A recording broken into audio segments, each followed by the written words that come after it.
Hi, everybody. Tonight, let's set aside the noise of the modern world, the flickering screens, the endless notifications, and let ourselves drift slowly backward through time. Not to the thundering battlefields or glittering courts of kings, but to a far more curious and quiet corner of history. We're going to visit the world of the popes, but not the serene haloed portraits hanging in old museums, or the stern faces carved into basilicas. No. Tonight, our company will be the scandalous ones, the forgotten ones, the popes who made history not just with sacred blessings, but with whispered sins and gilded mistakes. Don't worry, we'll tread gently. You see, in the soft glow of candlelight, behind the velvet curtains of ancient chapels, and deep within, the marble halls of the Vatican, stories unfolded that were more strange and human than holy. Stories of young boys placed upon the throne of St. Peter like nervous actors handed scripts they couldn't read. Of powerful women pulling strings behind the pulpit, of corruption, of passion, and yes, of papal pants gone missing. Our journey tonight will be long, stretching nearly 2 hours. It's a winding path of old secrets, strange politics, and quietly humorous absurdities. We will go slow, not because we must, but because this history deserves it. And perhaps with each soft footstep through time, you'll find your breathing, easing, your thoughts quieting until history itself becomes a lullaby. Let's begin. There is a peculiar stillness in the Vatican at night. Imagine the cobbled streets of medieval Rome, the air scented faintly with incense and rain. Somewhere, a torch sputters. A monk adjusts his hood and disappears down a side corridor. The year might be 904, or 1045, or 1492. It hardly matters. What matters is that you and I are entering a world where power wore robes of gold, where divine right met very human desire, and where occasionally the line between piety and parody blurred beyond recognition. Let us first settle into this atmosphere. The role of the Pope, Bishop of Rome, successor of St. Peter, spiritual shepherd to millions, has always carried an enormous weight. But it is easy to forget that in the Middle Ages the Pope was also a prince, a political force, sometimes a warrior, and very often, a man with enemies. Popes lived not just in prayer, but in palaces. They were served, protected, and watched. Their decisions made and unmade kings, their words started wars and ended them. And in such a role, how could any mere mortal be immune to temptation? Tonight, we're not here to mock nor to accuse. We are here to understand, to lean in and listen, to imagine perhaps the human heart beneath the mitre. You may have heard the phrase the Holy See, a term for the jurisdiction of the Pope, but during the Middle Ages it was sometimes less holy and more theatrical. We'll talk about one pope who was accused of blessing pirates, another who may have died in a lover's bed, a third who was elected, resigned, and then sold the papacy like a family heirloom. Some were teenagers, some were figureheads, controlled by Roman aristocrats. One pope exhumed the corpse of his predecessor to put it on trial. Yes, we'll get to that story soon, I promise. But before diving into these deliciously peculiar tales, we need to understand something about the stage upon which they played. The Middle Ages were not one unified time, but a series of shifting sands across centuries. Europe saw the fall of empires, the rise of kingdoms, the terror of plague, and the hope of renewal. Amid all this, the Church stood, or tried to. And as its power grew, so too did its vulnerability to earthly politics. For much of this era, being elected Pope was not the result of divine whisperings, but of very human hands. Wealthy Roman families, noble houses like the Theophylacti, the Crescenti, or the infamous Borgia clan, jostled for control of the Holy See. For them, placing a relative on the throne of St. Peter was no different from placing a pawn on a chessboard. It was a move of strategy, not spirituality. And the papacy? Sometimes it responded, sometimes it resisted, sometimes it played along. In such a world, it is no wonder that scandal, like ivy on an old wall, began to creep in, slowly, quietly, almost naturally, let me share with you a small, strange image. Picture the Lateran Palace in Rome sometime around the year 1030. Candles flicker in tall sconces. Tapestries line the walls, their colors dimmed by centuries of incense smoke. Somewhere beyond the corridor, a teenage pope named Benedict IX is throwing a feast. Laughter echoes, goblets clink, and someone, no one quite remembers who, accidentally sets fire to a chair. Outside, the faithful gather to pray. Inside, the papacy is hosting a party, and no one seems entirely surprised. What is it about scandal that fascinates us? Perhaps it's the contrast, the sacred, defiled, the solemn, made silly. Perhaps it's the reminder that even the holiest roles are occupied by human beings, fragile, flawed, sometimes foolish.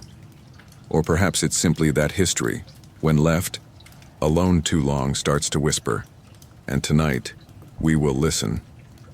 Over the next 21 chapters, we'll travel through some of the strangest, saddest, and most surprisingly funny episodes in the long tale of the Church.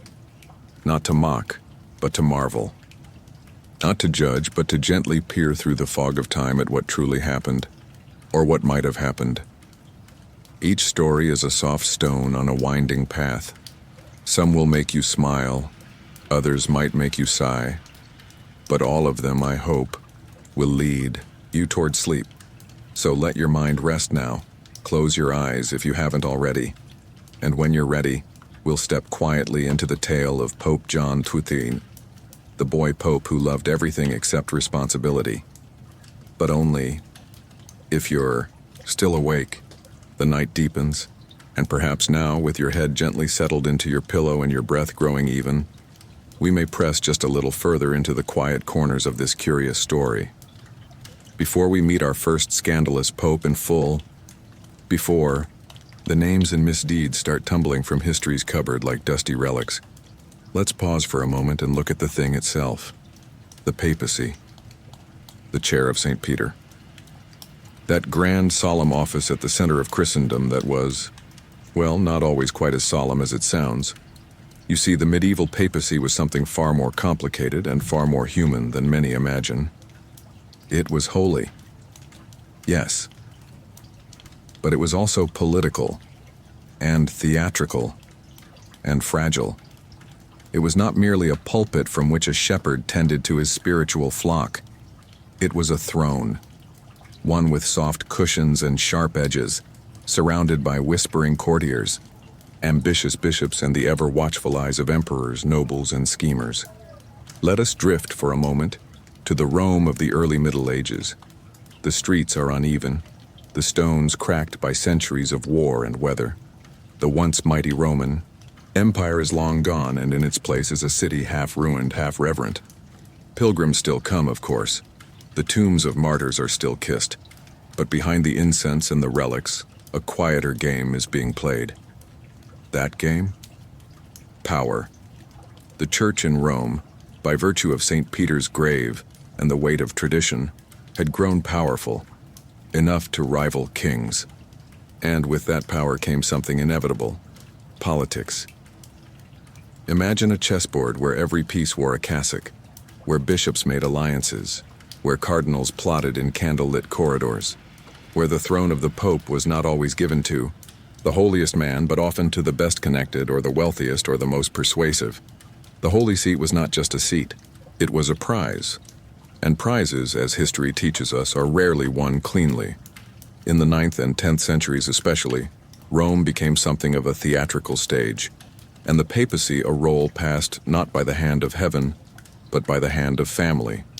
Certain noble clans, particularly the Theophylacti and later the Crescenti, essentially ran the show. These were powerful Roman families, rich with land and bloodlines, who saw in the church not just salvation, but strategy. Control the pope, and you controlled hearts, minds, and, very importantly, taxes. So they placed their sons on the papal throne, sometimes their nephews, sometimes perhaps even their lovers. And when those popes misbehaved, as young, underqualified, or merely ambitious men are apt to do, the results were not always holy. Let's take an imaginary stroll through one of the more opulent homes of medieval Rome, a villa belonging to the Theophylacti. A marble fountain bubbles in the courtyard. Vines curl along the walls. Inside, over a long polished table, sits a matriarch, perhaps Theodora or her daughter Marozia, silently watching as men in robes bow and argue. At the center of this house's power, the church. They don't pray here, at least not for guidance. They plan. Theodora was rumored to have kept popes as lovers. Marozia allegedly maneuvered her teenage son into becoming Pope John the 18th. It was, to put it gently, not exactly the apostolic succession, as St. Peter may have imagined it. But here's where it becomes oddly touching. These families, flawed as they were, did believe in a way in the church. They were just human about it. They mixed faith with family, piety with politics, like all humans do, and perhaps, in the flickering torchlight, they never quite saw their own actions as scandalous, just necessary, just part of the grand old Roman way. As time wore on, popes themselves began to fight back, sometimes spiritually, sometimes with soldiers. In the High Middle Ages, popes like Gregory VII and Innocent III sought to reclaim the holiness of the office. They tried to push back against kings and emperors, asserting that spiritual authority should tower above temporal power. But even in these more reformist times, scandals still blossomed like night flowers. Nepotism, simony, the selling of church offices, alleged affairs, secret children, lavish feasts in the Lateran palace while peasants prayed for bread. And yet, the people still believed. They flocked to relics. They knelt in cathedrals. They wept before statues of Mary and sang hymns with trembling voices, because faith, as it turns out, often exists in spite of its leaders, not because of them. One might think all this corruption would have shattered the church, but it didn't. In a strange way, the scandals of the papacy are not just stories of failure, but of endurance. The office survived because the idea of it was always stronger than the men who briefly wore its crown. The notion that there could be a spiritual anchor in a chaotic world, that there might be one person who could speak for God, that idea kept going, even when the robes were soiled, even when the rings were sold, even when 3 men claimed to be pope at the same time. And perhaps that's where the real story lies.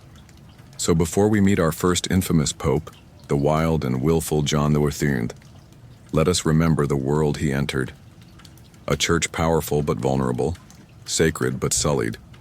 A Rome where incense mingled with wine, and where the Holy See was less a seat and more a tightrope. Tonight, we don't need to judge it. We need only to walk beside it, quietly, curiously, with just enough wonder to keep us listening until sleep takes us. If you're still with me, still floating gently in the soft dusk of this story, then it's time we meet our first truly scandalous pope. His name was Octavianus, but history would remember him as Pope John the 18th, and his tale begins not with a prayer, but with a party. You see, John wasn't elected pope after a life of theological study or spiritual devotion. He wasn't a respected bishop, nor even a seasoned clergyman. He was a teenager, perhaps 18, maybe 19, when he slipped on the fisherman's ring and became Bishop of Rome. And while most teenagers struggle with exams or curfews, John suddenly found himself the most powerful religious figure in Western Christendom. So what did he do? Well, he behaved like a teenager with no rules, no parents, and access to a palace. Let's set the scene. It is the year 955 and Rome is as always in turmoil. The noble families are scheming. The Holy Roman Empire is sniffing around for influence. And in the midst of this, the powerful Crescenti family, one of Rome's leading clans, decides to place their young relative Octavianus on the papal throne. Perhaps they thought a boy pope would be easier to control. Perhaps they believed the name of their family would carry more weight if one of their own wore the white cassock.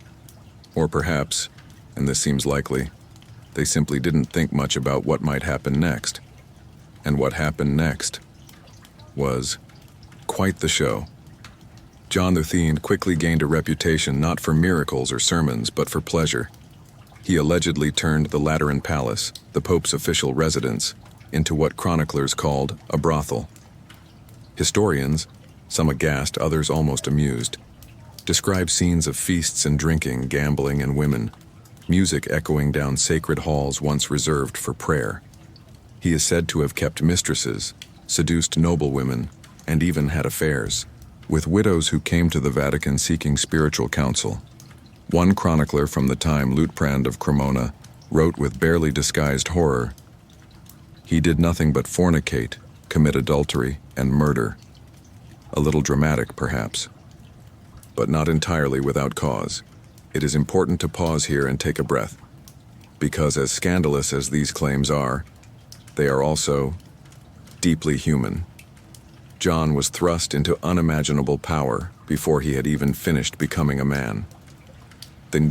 No one to answer to, no boundaries to contain him, and no humility instilled in his youth. He did what many young men might do, only on a much grander scale. And it's worth noting, not all historians agree on the extremes of his behavior. Some suggest that the tales were exaggerated by political enemies. Others believe they were sharpened over time, turned into cautionary legends. Still, the stories persisted. That he toasted the devil in the papal palace, that he promoted his horse to cardinal, a claim almost certainly untrue but delightfully ridiculous, that he blinded, mutilated, and exiled his rivals, and finally, that he died, in a manner both tragic and theatrical. Let's talk about his end. After years of scandal and excess, John's enemies had had enough. In particular, Holy Roman Emperor Otto Ferrern, a man far more serious and much less amused by papal parties, marched into Rome and deposed him. John fled the city, regrouped, and briefly returned to power after Otto left, but not for long. In 964, just shy of his 30th birthday, John died under curious circumstances. One version claims he was murdered by a jealous husband, caught in the act of adultery. Another suggests he fell from a window during an intimate encounter. Some say stroke, others divine justice. What remains certain is that his reign was short, chaotic, and scandalous enough to be remembered more than 1,000 years later. So what do we make of John the 8th? Was he a monster? A puppet? A teenager in too deep? Perhaps all of the above. But more than anything, he reminds us that the papacy, for all its spiritual majesty, has always been occupied by mortal men. Men with desires, flaws, and weaknesses. Men who sometimes fail, not because they are evil, but because they are human. And in the quiet of the night, there is something oddly comforting in that. The saints may guide us, but it is the sinners who teach us what not to do.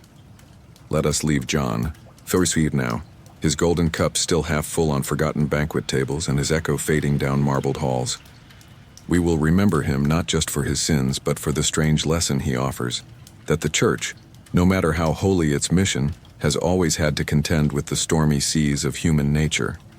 Next, we'll turn to a scandal even more tangled, a papacy not ruled by one man but by women behind the scenes. A tale of mothers, mistresses, and political puppetry, but only, if you're still listening, if the night still holds you gently, and your thoughts haven't yet drifted too far into sleep, then let us continue into a chapter that sounds more like the plot of an opera than a slice of sober history. We now enter one of the most infamous periods in the history of the Church, a time so scandal-ridden that historians didn't even try to sugarcoat it. They called it the pornocracy. Not quite the name one expects from the annals of the Holy See, but then again, very little about this chapter is expected. The pornocracy, also known by its more delicate Latin name Saeculum Obscurum, the Dark Age, spanned roughly from 904 to 964. But dark here doesn't mean forgotten, quite the opposite. It was a time when the papacy was less a divine office and more a family possession. And the family in question? The Theophylacti. They were Roman nobility, wealthy, cunning, and fiercely ambitious. But the real stars of this tale weren't the patriarchs, as you might expect. No, the ones pulling the strings were women, powerful women, strategic, fearless, and depending on who's telling the story, either brilliantly clever or dangerously corrupt. Their names were Theodora and Marozia, mother and daughter, and for nearly 6 decades they ruled the papacy not from a throne, but from behind it. Let us begin with Theodora, a noble woman of great wealth and greater influence. She wasn't a pope, of course. She didn't wear a mitre or deliver mass, but she held power where it counted, behind doors, in whispers, through marriage and manipulation. Chroniclers claimed Theodora had a special relationship with Pope Sergius III, who reigned from 904 to 911. Whether this meant a romantic affair or a political alliance or both is still debated. But the result was unmistakable. She gained influence, and not just for herself. Her daughter Marozia grew up in this shadowed court of silken politics and candlelit secrets, and she would take her mother's legacy and multiply it. Marozia was perhaps one of the most formidable women in medieval Europe.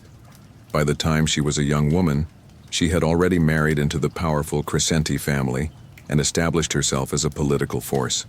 She was beautiful, they said, intelligent, and above all, calculating. Where her mother had advised and suggested, Marozia ruled. She orchestrated papal elections. She arranged alliances.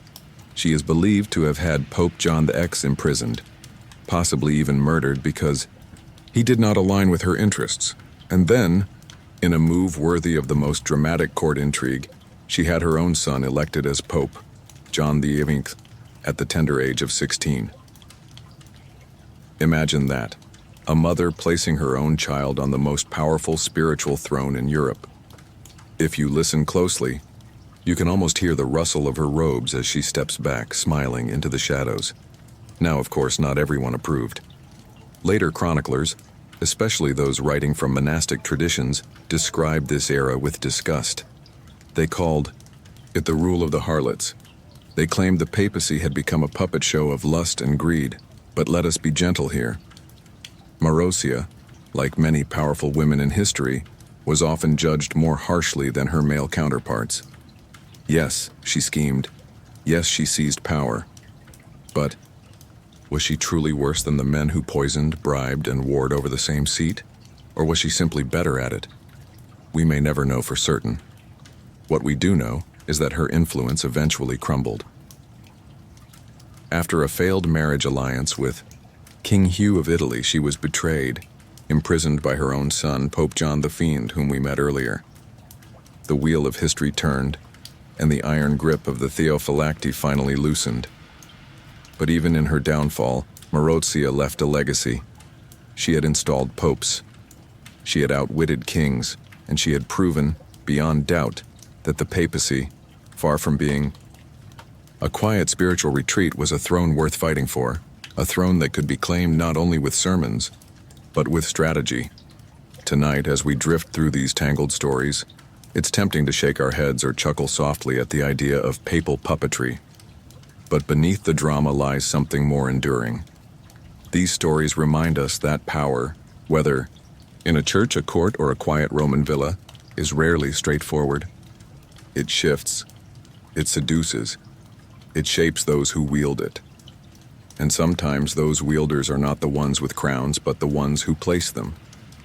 As you settle in a little deeper under your blanket, let's close our eyes to the marble halls and echoing cathedrals for just a moment, and picture instead a Roman woman, wise, proud, in velvet, watching her city bend around her plans.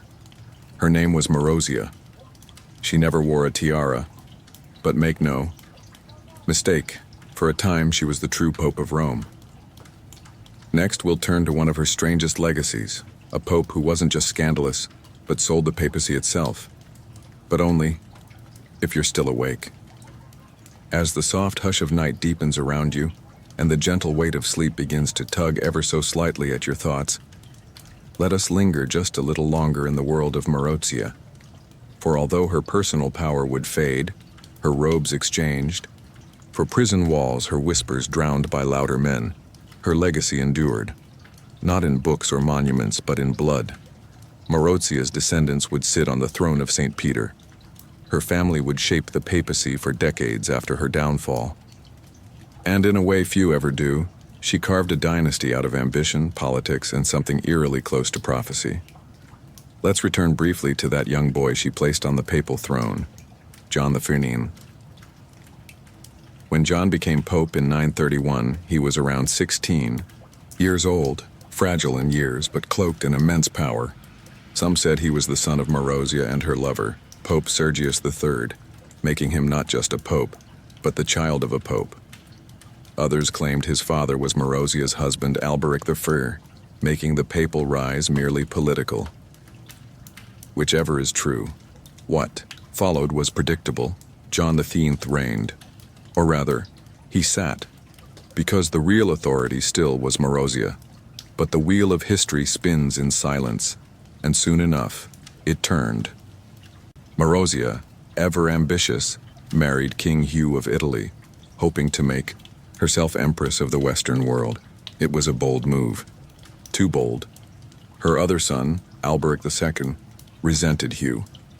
He led a palace coup, yes, another one, and imprisoned his own mother and half-brother. Marozia would live out her final years not in a villa, but in confinement. And John the Saint? He died young, still pope, but with little say in anything beyond his own chamber. It would seem at this point the story should end. But it doesn't, because the bloodline continued, and so did the scandal.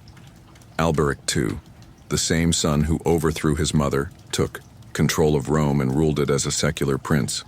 He wasn't a pope, but he controlled the papacy like a puppet master. Every appointment, every decree, filtered through him.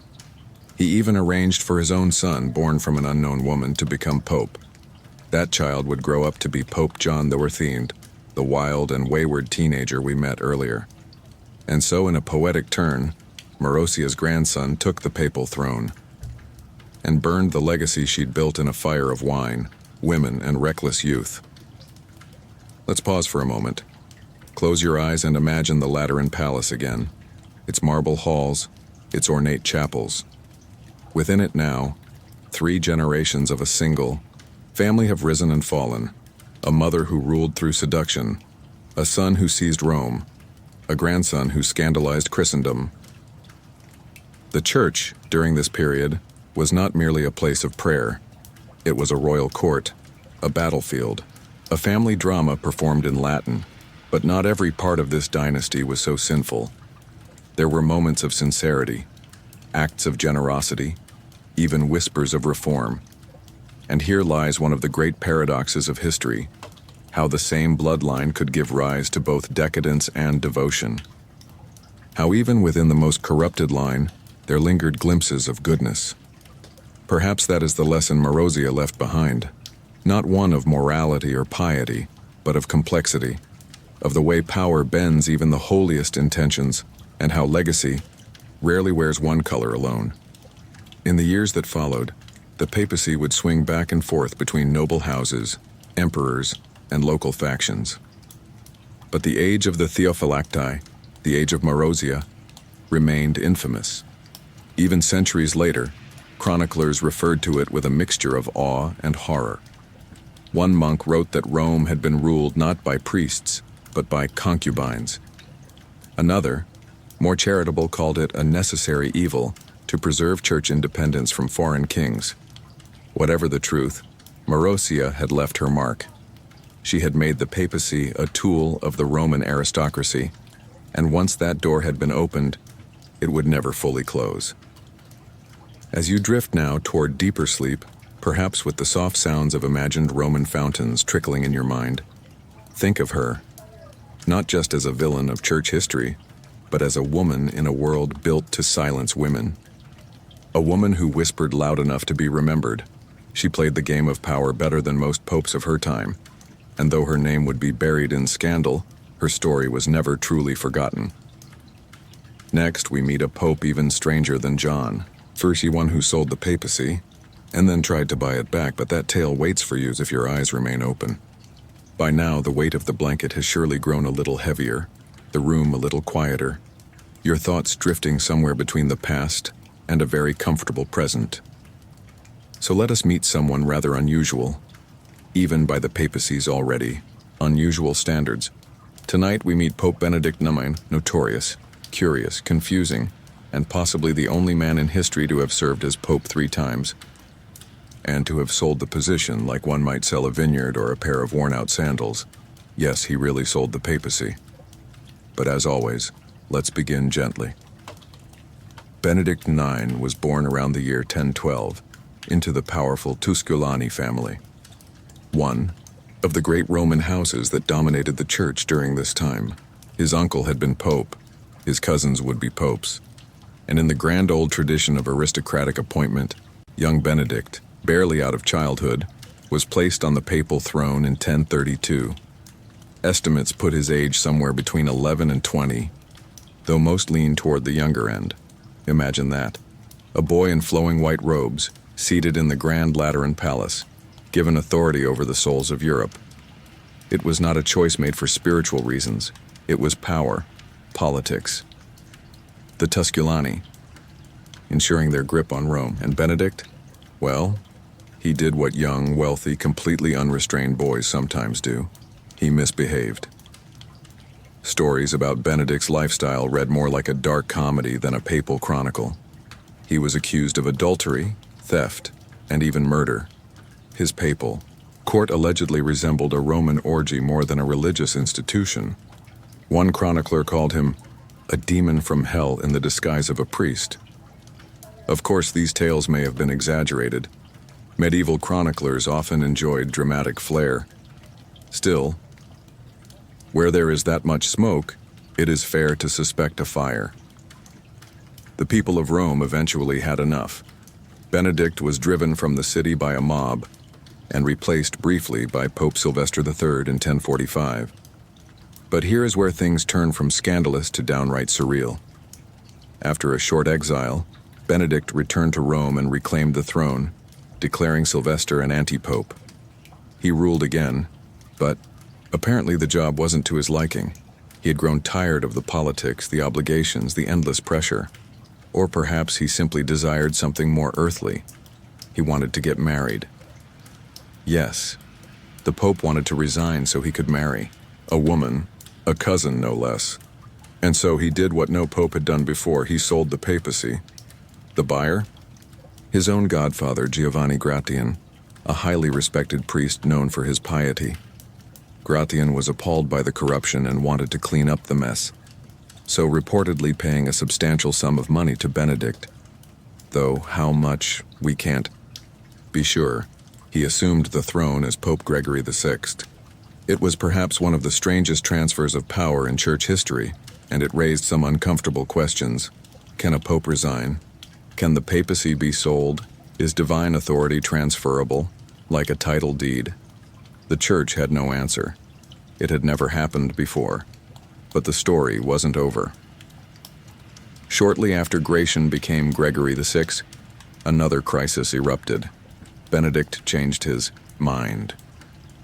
He wanted the papacy back. His marriage plans had fallen through, and perhaps he missed the power, the pomp, or the silk sheets of the papal apartments. So in a whirlwind of chaos, there were suddenly 3 claimants to the papal throne. Benedict, Thorsin, the original pope and now unretired, Sylvester III, who had never quite conceded, Gregory VI, the godfather turned reformer who had actually paid for the title. 3 popes, 1 throne. Rome was, once again, in an uproar. To resolve this unholy triangle, Holy Roman Emperor Henry III intervened. He summoned the Council of Sutri. In 1046, a meeting as awkward as it was historic. There, all 3 popes were either deposed, dismissed, or retired. A new man, Clement II, was elected in their place. Order at last was restored. But Benedict wasn't finished. After Clement II's sudden death, Benedict returned again and reclaimed the throne one final time in 1047. He ruled for less than a year before being expelled once more, this time for good. 3 papacies, 1 sale, several exiles, 1 failed engagement, and a legacy unlike any other. So, who was Benedict IX? A villain? A victim of family politics? A bored aristocrat who stumbled into sainthood and tripped on temptation? He remains one of history's most enigmatic popes. Some sources claim he lived in obscurity after his final fall. Others say he died in a monastery, repenting for his sins. Whatever the truth, his story is perhaps the most bizarre in all of church history. And in the hush of night, it feels almost like a fable, a cautionary tale about mixing power with youth, ambition with indulgence, and sacred offices with very human desire. As your breath slows and the images of medieval Rome fade into soft candlelight once again, think of Benedict, not as a monster, but as a mirror. He reflected everything the church struggled with in those centuries: corruption, nepotism, fragility, and the aching tension between heaven and earth. Next time, we'll step away from individuals and peer into a much wider crack in church history, a time when 3 popes ruled at once, each excommunicating the others, but only if sleep hasn't claimed you first. If you're still with me, gently drifting through the dim corridors of history, then it's time we arrive at a moment not of a single scandal, but of a magnificent mess. It is a story not of 1 pope, not of 2, but of 3 popes, each claiming to be the true voice of Christ on earth, each excommunicating the others, each with armies, allies, and ornate papal seals. This wasn't a comedy, though it had elements of one. Nor was it a tragedy, though many wept because of it. This was the Great Western Schism, and it may be one of the most chaotic chapters in the Church's long and winding tale. Let's float back to the late 1300s. The Black Death had come and gone, leaving its terrible silence behind. Kingdoms were shifting, economies wobbling. But in the midst of this fragile Europe, the Church remained, anchored as ever, in the faith of the people. And yet, something had gone awry. For nearly 70 years, the papacy had been headquartered not in Rome, but in Avignon, a city in southern France. This was no accident. French kings had grown powerful, and French cardinals had become numerous. In 1309, Pope Clement V, pressured by politics and instability in Rome, moved the papal court to Avignon. There it would remain, comfortably, lavishly, and controversially until 1377. This era became known rather grimly as the Babylonian captivity of the papacy. And though it sounds biblical, it was really about prestige, because while the Pope lived in Avignon, Rome withered, pilgrimages slowed, churches fell into disrepair, and the people, especially Italians, began to whisper, "Why is our Pope in France?" Eventually, under pressure, Pope Gregory XV returned the papacy to Rome in Naimaur, and he died shortly thereafter, and what followed was chaos. A new pope had to be elected. But the Roman people were terrified that the French cardinals might elect yet another French pope and return the papacy to Avignon. They gathered outside the conclave, shouting, threatening, even brandishing weapons. The cardinals, alarmed, anxious, hurriedly elected an Italian, Urban VI. At first, the choice seemed wise. Urban spoke of reform, of bringing holiness back to the church, of living modestly and curbing corruption. But soon his manner became sharp, abrasive. Some said he was cruel. Others believed he may have suffered from mental instability. Within months, many cardinals regretted their decision, and so, in a twist of breathtaking audacity, they declared Urban's election invalid, claiming it was made under duress, and they elected a second pope, Clement VII. Clement returned to Avignon, and so began the schism. Imagine, if you will, the confusion. 2 popes, 2 courts, 2 sets of cardinals, 2 competing truths. Which one was the true successor of St. Peter? Which one should be followed, revered, obeyed? Europe split. France, Scotland, and Spain supported Clement in Avignon. England, the Holy Roman Empire, and most of Italy supported Urban in Rome. Even monasteries and universities took sides. Letters flew. Declarations echoed. Each pope called the other a fraud.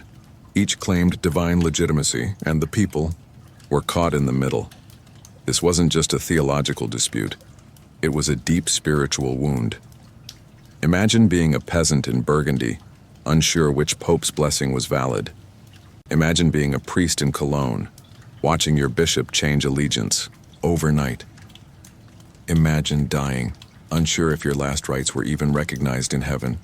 And through it all, the popes kept excommunicating one another, declaring essentially that the other was damned.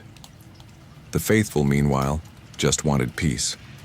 They wanted their church back. Years passed. Popes died. New ones were elected on both sides. By 1409, the situation had become unbearable. So a council of cardinals gathered at Pisa to resolve the matter. They declared both existing popes, one in Rome, one in Avignon, deposed, and they elected a third. Alexander V, problem solved? Not quite. The other two refused to step down. Now there were 3 popes, 3 thrones, 3 rival courts, 1 church, split into 3 pieces. At this point, the scandal had become so tangled that even devout believers began to question not just who was pope, but what the papacy even meant. Was it a divine office, a political title, a prize for the highest bidder? In taverns and cloisters alike, whispers turned to doubts. The church had never felt so divided. And yet somehow, the faith of the people endured. They lit their candles. They prayed their prayers. They trusted that God, somewhere above, could sort out the mess his messengers had made. Eventually, in 1414, the long-awaited Council of Constance was convened. A grand gathering, an ecclesiastical reckoning. All 3 popes were asked, then demanded to resign. 2 eventually did. 1 was deposed by force. And finally, in 1417, a new pope was elected, Martin the Vierge. The schism was healed. The papal tiara was whole again. But the Yaoiste scar remained. As we settle further into silence, it's worth pondering the strange beauty of it all, that a church torn in 3 could still survive, that even in confusion, faith lingered, that while men argued over thrones, the people simply kept believing. Next, we'll step inside that very Council of Constance and see how the church tried, delicately, awkwardly, to stitch itself back together again, but only if the night hasn't closed your eyes.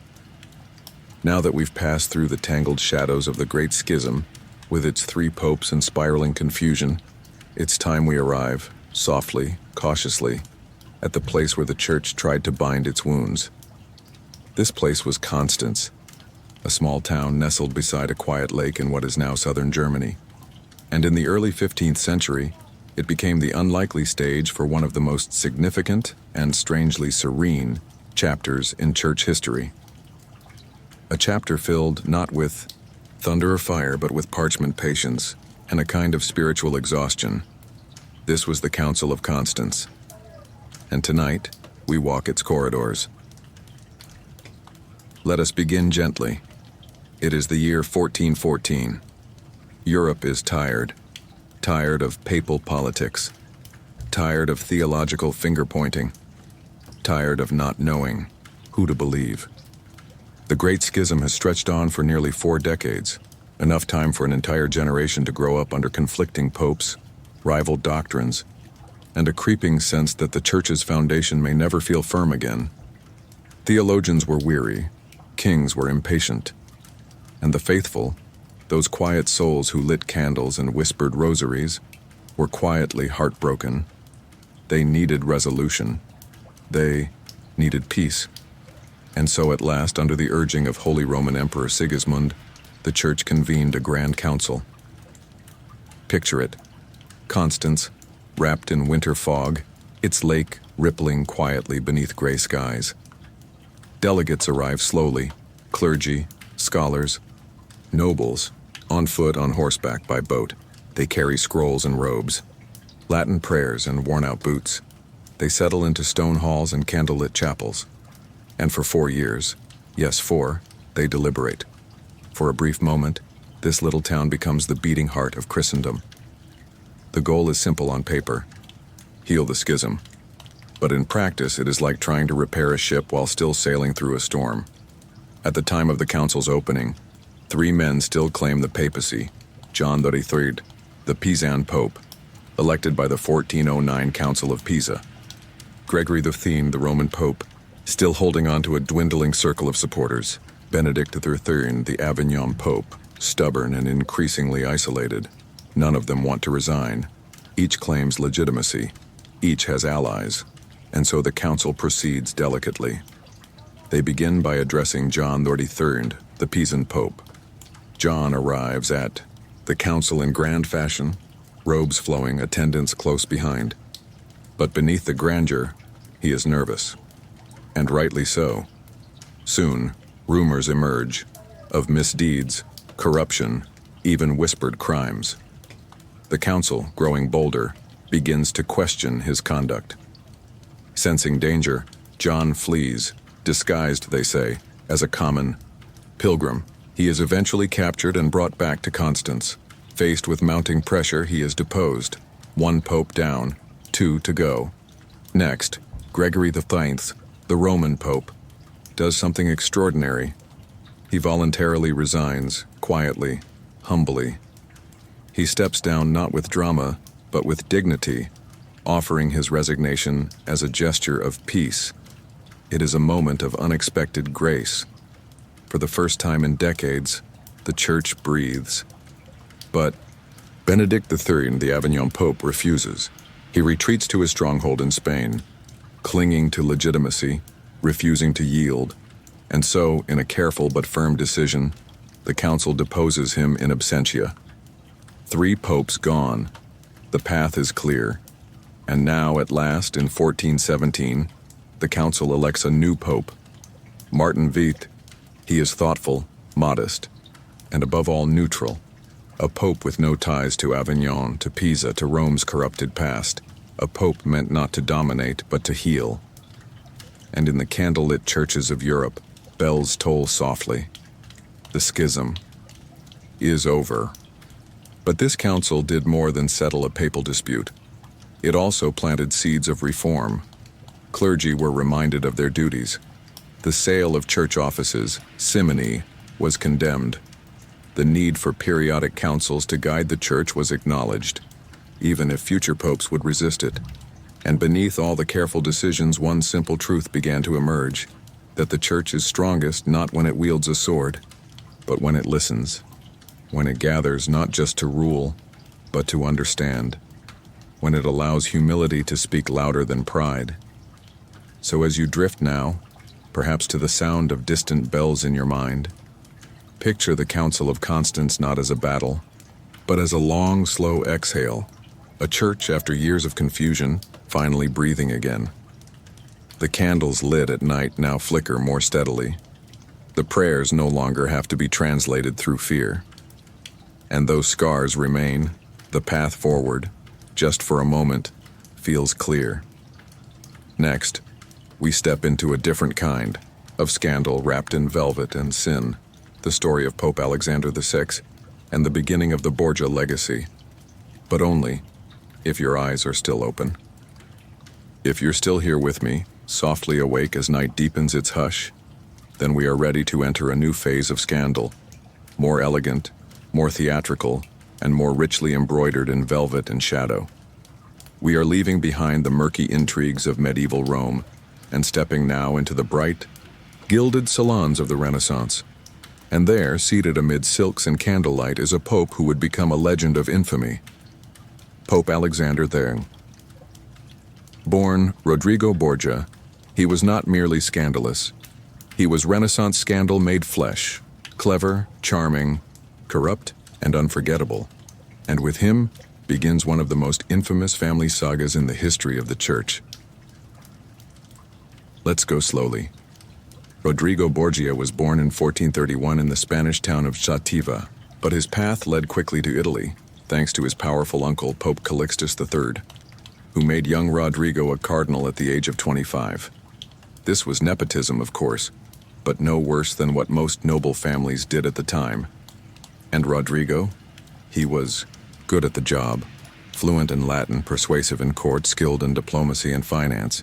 He climbed the ranks not just with help, but with real talent. And yet, even from the beginning there were whispers about his mistresses, about his parties, about his ability to smile while closing deals no pope should be making.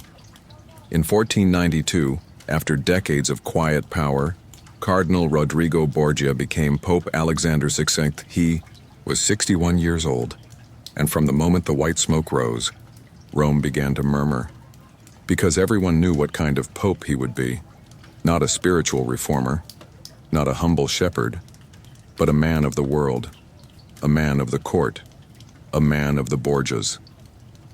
Let us take a quiet walk through the Vatican of Alexander's time. The air is thick with perfume and incense. The walls gleam with new paintings. Raphael and Michelangelo are nearby, their brushes whispering genius onto wet plaster. But while art blossoms, so does ambition. Alexander turns the Vatican into a palace of pleasure and intrigue. Banquets spill into midnight. Mistresses slip through side corridors. Alliances are forged not in prayer, but in bedchambers and bloodlines, for Alexander had children, at least 4, likely more. Though official church teaching demanded celibacy from popes, Rodrigo Borgia made no serious effort to hide his relationships. The most well-known of his lovers was Vanozza de Catane, with whom he had several children. 2 of them would become infamous: Cesare Borgia, the dark, brilliant soldier prince; Lucrezia Borgia, the golden-haired daughter whose name still echoes in whispers of poison and passion. We'll explore their lives soon enough. But even at this early stage, Alexander was already treating the papacy like a family empire. He appointed Cesare as cardinal. He arranged marriages for Lucrezia that served Borgia interests, and he used the wealth of the church to enrich his kin.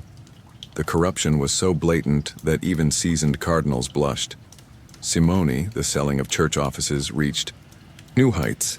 Alliances were sold to the highest bidder. Enemies were eliminated, sometimes quietly. One rival cardinal was said to have been poisoned at dinner. Another vanished entirely. Alexander, calm and smiling, presided over it all. He was not cruel in the way of tyrants. He was simply ruthless in the way of politicians, and, yet strangely, he was loved by many. He was charismatic, handsome even in old age, generous to artists and scholars, a lover of beauty, architecture, poetry. He built churches. He restored palaces. He helped finance the grandeur of the High Renaissance. In another life, he might have been a king, or a prince, or a very successful merchant, but he was Pope, and that made everything more complicated. Let's pause for a moment and sit in the garden behind the Vatican. Imagine roses blooming, the soft click of a fountain, distant music floating from a lute. This is the world Alexander built. It was not holy, but it was vivid. And in its own strange way, it was a reflection of the Renaissance itself, full of brilliance, beauty, corruption, and contradiction. In 1503, after 11 years on the papal throne, Alexander VI died, suddenly and under suspicious circumstances. Some said he was poisoned. Some whispered it was divine judgment. Others believe it was simple malaria. Whatever the cause, his death marked the end of a wild era, but not the end of the Borgias. His children, especially Cesare and Lucrezia, would continue to shape Italy for years to come. Their tales are coming. But for now, as the candle burns lower and your thoughts soften toward sleep, let's remember Alexander not as a moral leader, but as a mirror of his age, an age of beauty and brokenness, of piety and pleasure, of gold leaf and bitter wine. Next, we'll follow the footsteps of his children. First, Cesare, the cardinal-turned warrior, the man Machiavelli admired, but only if your mind has not already slipped into dreams. If you're still with me beneath the hush of night, gently afloat on the quiet current of this story, then let us follow the footsteps of 2 of the most enigmatic figures to ever walk the polished floors of the Vatican. They were children of a pope, born of scandal, raised among silk and intrigue. They were beautiful. They were feared, and their names, Cesare and Lucrezia Borgia, still echo through the shadowed halls of history like a whisper or a warning. Let us begin with Cesare. He was born around 1475, the illegitimate son of Cardinal Rodrigo Borgia, who would later become Pope Alexander VI. From the start, Cesare's life was touched by both privilege and expectation. At just 15, he was made a bishop, by 18 a cardinal, not because of spiritual fervor but because his father was determined to build a dynasty. But Cesare was no clergyman at heart. Beneath the red robes beat the heart of a warrior, a prince, perhaps even a would-be emperor. He was charismatic, intelligent, and ambitious beyond measure. And once his brother, Juan Borgia, the Pope's favorite, was mysteriously murdered, Cesare cast aside his cardinal robes and stepped fully into the world of power and violence. The transition was dramatic. Few cardinals resigned their red hats to take up a sword, but Cesare did, and his father, Pope Alexander VI, had no objections. In fact, he supported Cesare's transformation, arranging for him to become Duke of Valentinois, marrying him into French nobility, and financing his military campaigns. Cesare became a condottiere, a commander of mercenaries, and not just any commander. He was brilliant in the field, ruthless in court. He conquered cities, crushed rivals, and ruled central Italy with an iron grip wrapped in velvet. Machiavelli himself would later admire Cesare, using him as a model in his infamous book, The Prince. Because Cesare didn't rule with fear alone. He ruled with strategy, with elegance, and when needed, with poison. Now let us turn to Lucrezia. Her story has been whispered across centuries, wrapped in myth, rumor, and more than a little misogyny. She was born in 1480, golden-haired, graceful, and endlessly observant from a young age. She was used by her family as a political tool, married 3 times to serve the Borgias' shifting alliances. Her first marriage, to Giovanni Sforza, was annulled after the Pope decided the alliance was no longer useful. The family claimed, rather embarrassingly, that Giovanni was impotent. Lucrezia, still a teenager, was caught in the middle. Soon after, rumors began to swirl that she was not just the Pope's daughter, but his mistress, that her brother Cesare was in love with her, that she wore a ring filled with poison, which she used on dinner guests. None of these claims are provable. Many were likely invented by the Borgias' many enemies, but the rumors stuck, like dust on brocade. And to this day, Lucretia is remembered more for these shadows than for the truth. And what was the truth? Lucrezia was in many ways a survivor. After her father's death and Cesare's fall from power, she reinvented herself. She became Duchess of Ferrara, a respected patron of the arts, a mother, and a leader. Her court was one of culture and grace. She supported poets and painters. She governed wisely, and those who met her in later years described her not as a poisoner, but as gentle and intelligent, full of dignity. But together, Cesare and Lucrezia represent something larger than any single rumor or war. They were the children of a corrupt pope, but also children of the Renaissance. They lived in a world where morality bent like candle wax, where ambition was its own kind of prayer, and where families like the Borgias made the rules as they went along. They were not saints. They were not villains. They were something in between. And in that in-between, we find the pulse of their era. As you relax further, let the images wash over you. Cesare riding through the Umbrian hills in black armor, banners fluttering. Lucretia, seated beneath a painted ceiling reading a letter by moonlight. Their story is not just scandal, it is human. It is the story of love twisted by politics, of dreams shaped by duty, of beauty scarred by suspicion, and of how history, when written by those who win, can turn people into legends they never chose to be. Next, we will step outside the Vatican walls and look at how these scandals, of popes and their kin, shaped the world beyond Rome. The ripples in the water, the doubt in the pew, the slow but growing call for reform, but only if your eyes have not yet closed. The night is long, and the past stretches behind us like a soft, winding trail. We have walked through gilded palaces, past feasting popes and whispering cardinals.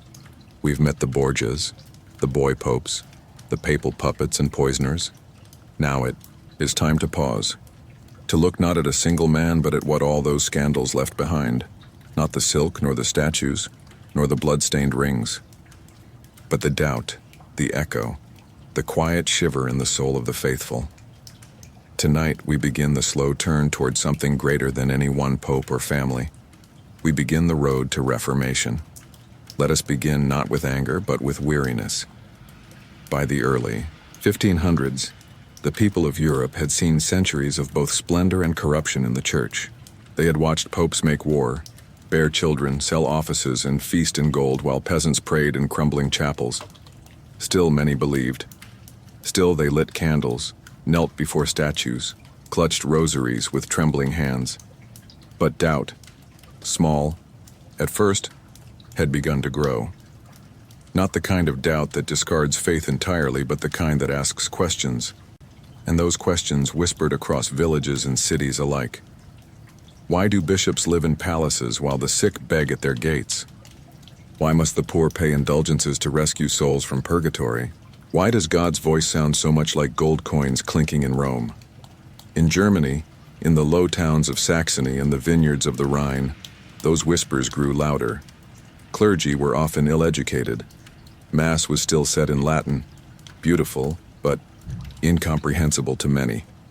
And papal envoys, men sent by Rome, traveled the countryside collecting money for spiritual promises, forgiveness, favor, faster passage through purgatory. It was called indulgence selling, and while the practice had existed for centuries, it now had a new urgency, because back in Rome, a new pope, Leo X of the Medici family, was building a monument, a church so grand, so glorious, it would touch the heavens, St. Peter's Basilica, and it needed funding. So indulgences were marketed like heavenly passports. Every coin you give, the friars would say, is a soul rising to heaven. It was poetic. It was effective. And to some, it was deeply troubling. In 1517, a German monk named Martin Luther watched this unfold with increasing alarm. He was not a revolutionary, not yet. He was a professor, a priest, a thinker, and he believed the church had lost its way. So he wrote down his concerns, 95 of them, and, in a quiet act that would ripple across history, he nailed them to the door of Wittenberg's castle church. The 95 Theses were not a call for rebellion, not yet. They were an invitation to debate, a plea for correction. But Rome did not see it that way. The Pope, Leo X, dismissed the matter as the complaint of a drunken monk. But the people listened. The theses were copied, translated, passed from village to village like sacred fire, because they named plainly what many had felt privately for decades, that the church was not beyond criticism, that spiritual truth could not be bought, that reform was not rebellion, it was hope. And so the Reformation began, quiet at first, thoughtful, then loud, then defiant. And behind it, still echoing, were all the scandals we have whispered about for nights now. The boy popes, the Borgia feasts, the three-crowned chaos of the Great Schism. They were not forgotten. They were fuel for those who believed the church could be saved by being challenged. Of course, not all was noble or pure. The Reformation, like all movements, was messy. There were wars, persecutions, new divisions, new corruptions, new dogmas. But at its heart, there was something deeply human, an ache for truth, a longing for simplicity. Belief that the voice of God could not be drowned in coins or cloaked in velvet. As you rest now, perhaps you feel the weight of this shift, not heavy, but quiet. It is the feeling of a candle being relit, of a voice, long silenced, finally heard. The scandals we've explored were not the end of faith. They were the beginning of a question, and questions, as history shows us, can change the world. Next time, we'll return to Rome one last time in this arc, to witness how the Church itself began to respond, to cleanse, to reform, to rebuild, a counter-movement to the Reformation, the Counter-Reformation. But only if your eyes are still gently open. The candle burns low now. The scandal has been told, the rebellion kindled, and the Church, once mighty and untouchable, has been shaken. But history, like the sea, always flows both ways. And as the Protestant Reformation swept across Europe with its questions and flames, Rome stirred once more. Not in denial, not in panic, but in response. This was the Counter-Reformation, not just a reaction, but a renewal. A solemn dance of smoke and silver, incense and ink, meant to cleanse the altars, repolish the chalices, and reclaim the soul of the Catholic world. Tonight we walk slowly through that delicate, ambitious effort, not to erase the scandals, but to transcend them. Let's begin in 1545, in a town nestled in the Italian Alps, Trent. Cold in winter, green in summer. Here, after years of hesitation and political maneuvering, the Church convened a council not to whisper, but to declare, to define Catholicism in the face of Lutheran, Calvinist, and other Protestant voices. It would last nearly 18 years, the Council of Trent, and it would reshape the Church from within. What did they do? Not what many expected. There were no executions here, no fiery condemnations of Galileo just yet. Instead, there was reform, real reform. The sale of indulgences was condemned. Simony, selling church offices, was outlawed. Clerical training was enhanced. Seminaries were founded to ensure priests were educated not just in Latin, but in humility and doctrine. Marriage. Laws were clarified. Mass was standardized. The Latin Vulgate was affirmed as the official Bible, but with care to improve its accuracy. And most importantly, the Council reminded the world that the Church was not only a relic of the past, but still alive, still learning, still listening, at least in part. This wasn't just theological, it was aesthetic, because alongside doctrine came a cultural wave so rich and beautiful it left Europe forever changed. It was called the Baroque, and it was the soul of the Counter-Reformation made visible. Let us walk together into a Baroque church. The air is heavy with incense. Above us, a dome opens like the heavens, painted with angels and swirling clouds. Gold shimmers on every edge. Music rises, deep, moving, echoing across marble. This was not subtle. This was glory. Not to display wealth, but to awaken awe. The Protestant churches had grown plainer, whitewashed, quiet, focused on words. The Catholic response? Beauty don't emotion theater. Because if faith must speak, let it speak in song and color and light. And within this rebirth came new voices. Saint Teresa of Avila, who wrote of divine ecstasy with language so vivid it still stirs the soul. Saint Ignatius of Loyola, who founded the Jesuits, a new order devoted to education, discipline, and global missions. The Jesuits became the intellectual arm of the Church, writing, teaching, defending the faith not with swords, but with syllogisms and scholarship. They traveled to Asia, the Americas, Africa, planting churches, schools, and sometimes new complexities. But their mission was clear: revive the Church from within. Back in Rome, popes like Pius V and Paul III tightened discipline, cleaned up the Curia, and embraced a vision of holiness more fitting of St. Peter than of a Borgia. Cathedrals were restored not just with gold, but with intention. Art was commissioned to inspire, not distract. And slowly, quietly, the Church began to heal.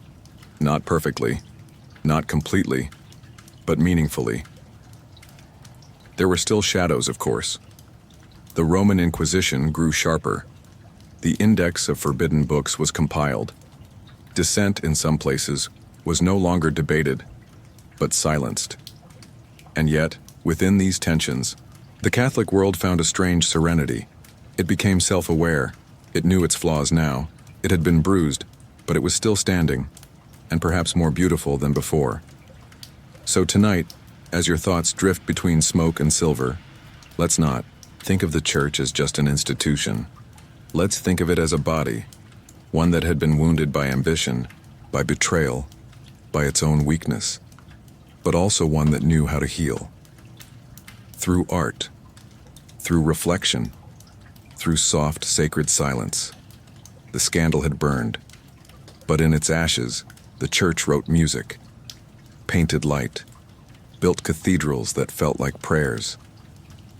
Next, we will return to one of the strangest footnotes in papal history, a pope who exhumed his predecessor's corpse and put it on trial. Yes, that happened, but only if you haven't drifted into dreams just yet.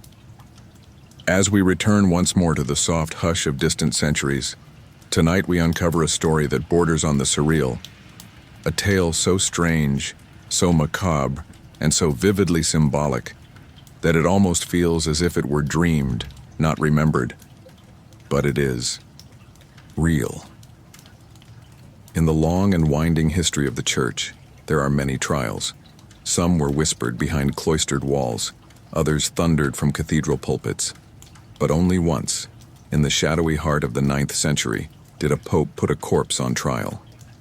Real one, dressed in full papal robes, propped up on a throne, accused, cross-examined, and sentenced. This was the Cadaver Synod, a moment when religion, power, revenge, and madness converged in a spectacle that shook even hardened Roman hearts. Let's walk gently into this nightmarish episode and try to understand what happened and why. The story begins with a man named Formosus. He was born around the year 816, a century of political chaos and ecclesiastical ambition. Formosus rose in the church as a respected cleric and diplomat. He was well-traveled, intelligent, and not without enemies. He served as Bishop of Porto and was sent on diplomatic missions to the Bulgarians, who even requested him as their archbishop. But that appointment, so seemingly flattering, was controversial. At the time, church law forbade bishops from changing. Their diocese and the Pope in Rome, John VIII, was not pleased. Formosus fled Rome, excommunicated, accused of desertion, ambition, and stirring unrest. Years passed. Popes came and went. Formosus was eventually forgiven, reinstated, and in 891 elected Pope himself. As Pope, Formosus reigned during turbulent times. He crowned the Frankish king Arnulf of Carinthia as Holy Roman Emperor in defiance of the powerful Spoletan faction in Italy. These rival nobles who preferred a different imperial candidate, Lambert of Spoleto, would not forget the insult. Formosus died in 896, after 5 difficult years. For many popes, that would be the end of the story. But Formosus' tale was just beginning. Now enters Stephen VI, who became pope in 896, less than a year after Formosus' death. Stephen was a former ally of the Spoletan faction, enemies of Formosus. And what happened next remains one of the most bizarre, disturbing events in all of church history. In early 897, Stephen ordered the exhumation of Formosus' body. It had been buried for several months. The corpse was removed from its tomb, dressed in full papal vestments, seated on a throne in the Lateran Basilica. A formal trial, known to history as the Synodus Horrenda, the Cadaver Synod, was held. Imagine the scene. A large, vaulted basilica, candles flickering in iron sconces, the air thick with incense and the musty scent of old death. At the front, on a throne of marble and wood, sits a corpse, his skin gray, eyes sunken, dressed in sacred garments that no longer seem holy. Beside him stands a deacon, appointed to speak on his behalf. Stephen VI stands opposite, red-robed, fierce, trembling with fury or fear, perhaps both. And then he begins. Formosus is charged posthumously with multiple crimes, that he, was unworthy to be pope, that he illegally transferred sees, abandoning his bishopric of Porto, that he had conspired against Rome, that he had crowned a rival emperor against the will of the rightful Roman ruler. Each charge is read aloud. Each is directed not at memory, but at the body. Stephen speaks directly to the corpse, as if expecting it to answer. The deacon mumbles replies, half ritual, half madness. The bishops in attendance, stunned or complicit, watch in silence. It is not a trial, it is a ritual of humiliation, a dark theater where political vengeance dresses as divine judgment. Eventually, the verdict is reached. Guilty. Stephen orders that Formosus be stripped of his papal robes. 3 fingers of his right hand, the ones used to bless, are severed. His acts as pope are declared null, his ordinations invalid, his name cursed. The body, now desecrated, is dragged through the streets of Rome, and finally, thrown into the muddy waters of the Tiber River. But Rome had seen enough. This was a city long acquainted with cruelty and spectacle, but never before had it witnessed such violation of the sacred. The people turned on Stephen VI. Whispers filled the streets. Was he mad? Was he manipulated? Was he cursed? Later that same year, Stephen was imprisoned, stripped of his papacy. He died shortly after, strangled in his cell. Some say it was revenge, others say it was justice. Either way, the corpse of one pope had claimed the life of another. And what became of Formosus? His body was recovered from the river, quietly reburied. Later popes would annul the cadaver synod, restoring his name and legacy. But the shadow remained. The memory lingered like incense in the walls, and for centuries after, Formosus became a symbol, not of martyrdom, not of sainthood, but of how far power can twist faith when fear and revenge are mistaken for righteousness. As you lie now beneath the soft hush of midnight, let your mind release this strange tale. Let the courtroom fade. Let the candles burn low. The cadaver synod is not merely a scandal, it is a mirror that shows us how even sacred institutions, when wounded by pride, can lose their way, and how history sometimes whispers not in sermons but in sorrow. Next time we'll explore the phenomenon of anti-popes, those rival claimants to the papal throne who challenged Rome itself, but only if your eyes remain gently open. As we continue our slow descent through history's winding corridors, past gilded thrones and whispered betrayals, we come tonight to a quieter, stranger sort of scandal, not one of carnal sin, not one of corpses or poison, but of confusion. Tonight, we meet the anti-popes, not heretics necessarily, not madmen, but men who wore the robe, raised their hands in blessing, and claimed, with full conviction, that they were the true pope. Even when someone else already sat in Rome, even when 2 or 3 others did. And for centuries, these rival claimants splintered the church, not in flame, but in uncertainty. So, let's walk gently into their world and ask, how does a church of one shepherd suddenly find itself with 2 or 3? The word anti-pope sounds dramatic, and it often was, but it didn't always begin with treason or rebellion. In the early centuries of the church, before the papacy had palaces and armies, disagreements about doctrine or elections sometimes resulted in 2 men claiming the papal title. The faithful were left to choose, some based on theology, some on allegiance, some on who sent the better letters. And for a while, the term anti-pope was less about heresy and more about rival authority. One of the earliest and most notable was Hippolytus in the 3rd century. He was a theologian, a fierce critic of Pope Calixtus the Fair, and for a time led a group of followers in opposition, but even he was eventually reconciled. Later in life, he died a martyr's death, and today, oddly enough, both he and Calixtus are saints, proof that history is more forgiving than politics. As the centuries rolled on, the problem deepened, particularly in the 11th and 12th centuries, as the church's political power grew. Kings and emperors wanted influence over papal elections. Noble Roman families wanted the same, and so when a pope was chosen that didn't please the right people, a second pope would be declared, sometimes by a rebellious council, sometimes by an emperor, sometimes by a group of cardinals who claimed the first election was invalid. It was not always about faith. More often, it was about control. Imagine being a peasant in France in the 1100s.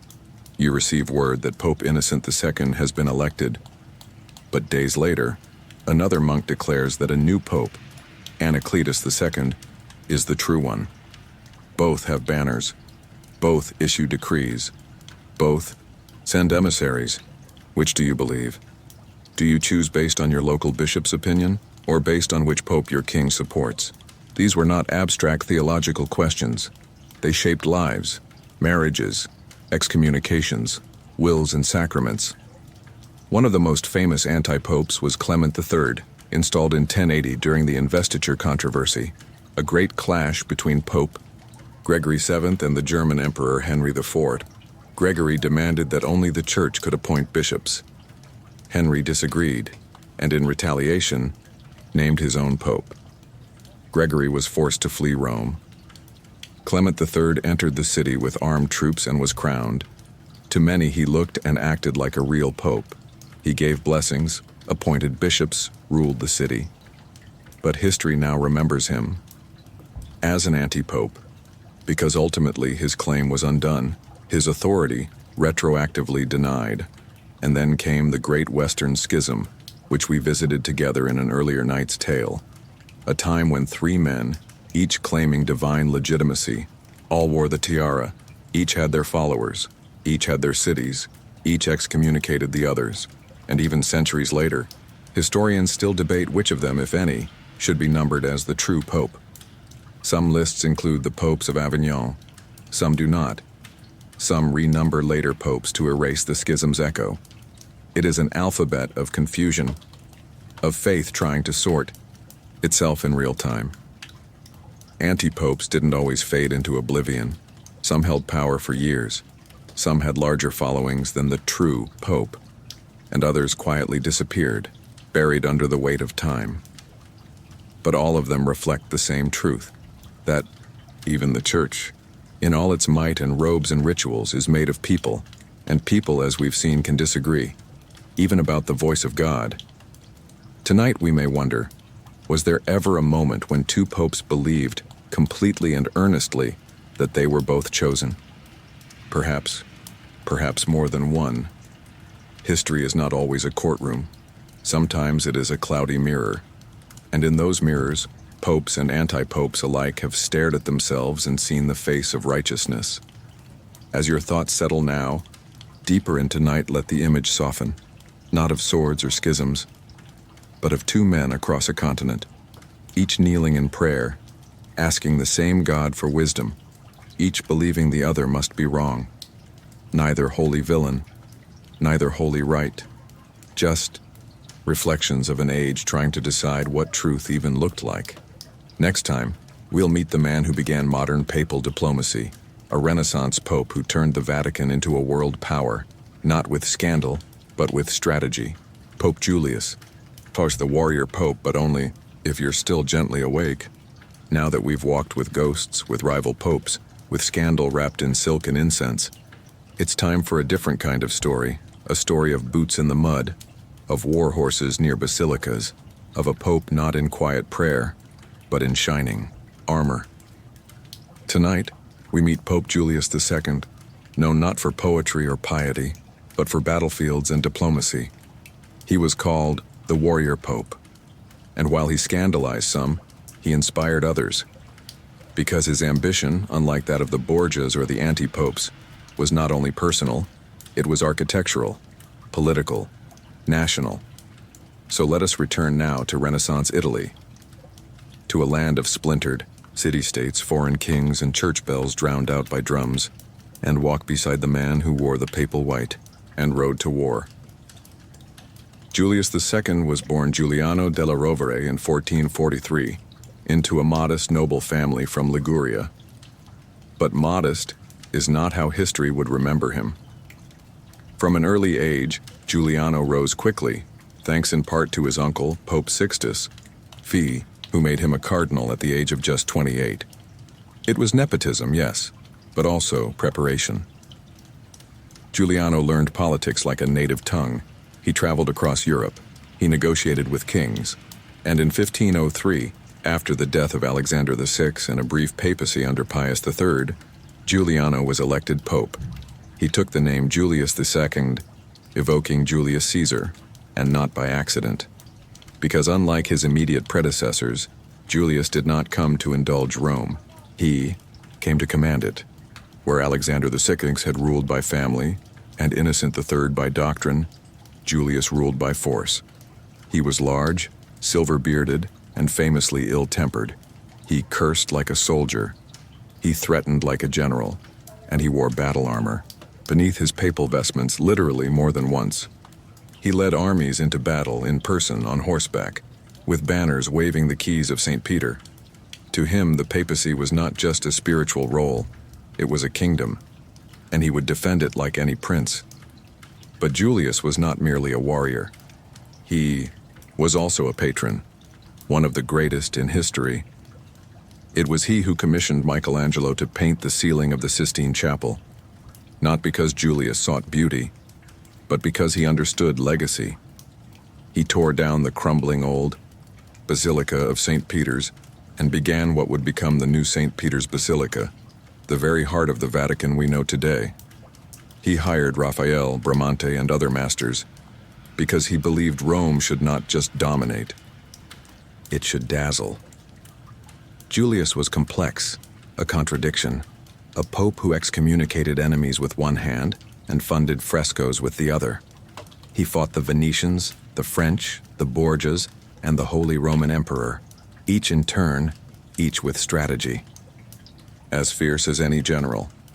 He formed the Holy League, a coalition of Catholic powers meant to keep foreign kings out of Italy. To him, preserving Rome meant preserving the papacy, even if it meant war.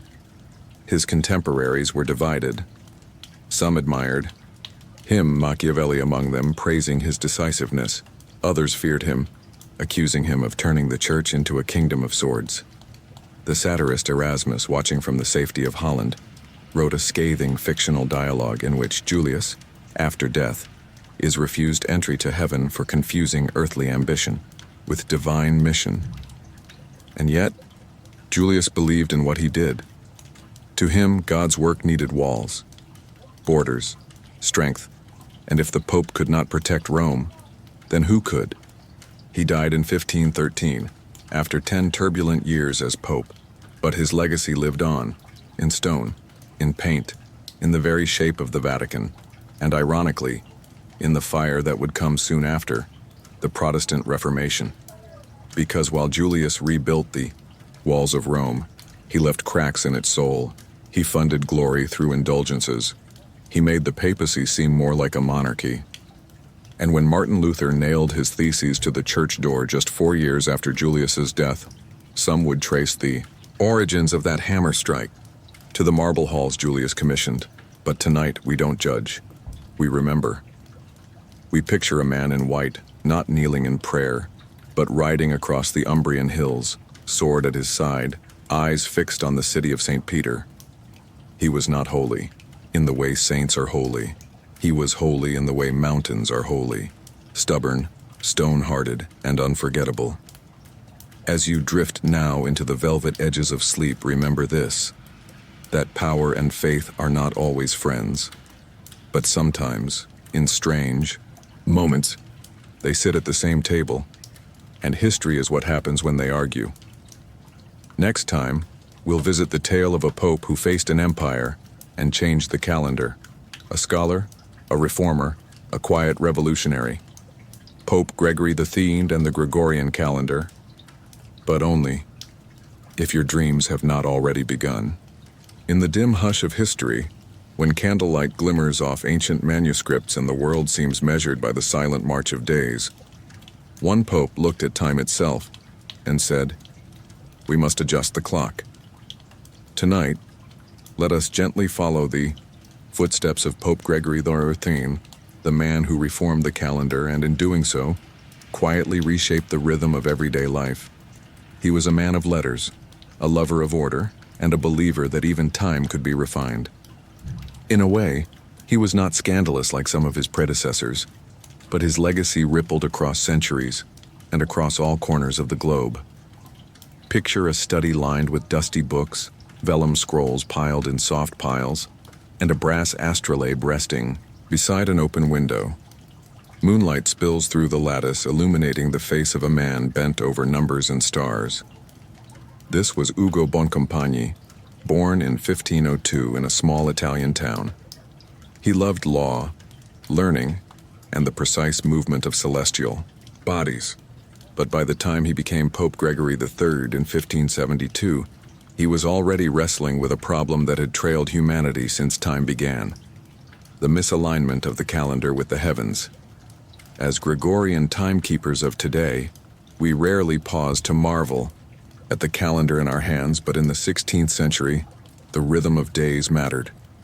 Easter, the most sacred feast in the Christian year, was calculated based on the equinox and the cycle of the moon. But the Julian calendar, introduced by Julius Caesar in 45 BCE, drifted subtly, an error of 11 minutes a year. That slow drift grew.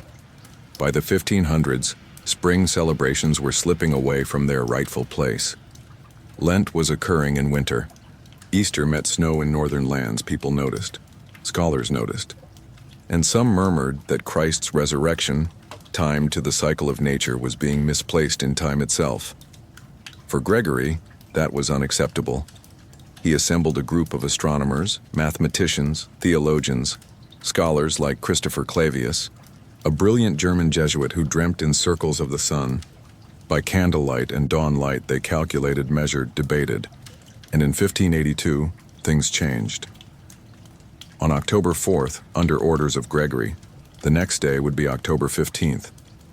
10 days vanished, not stolen, but restored.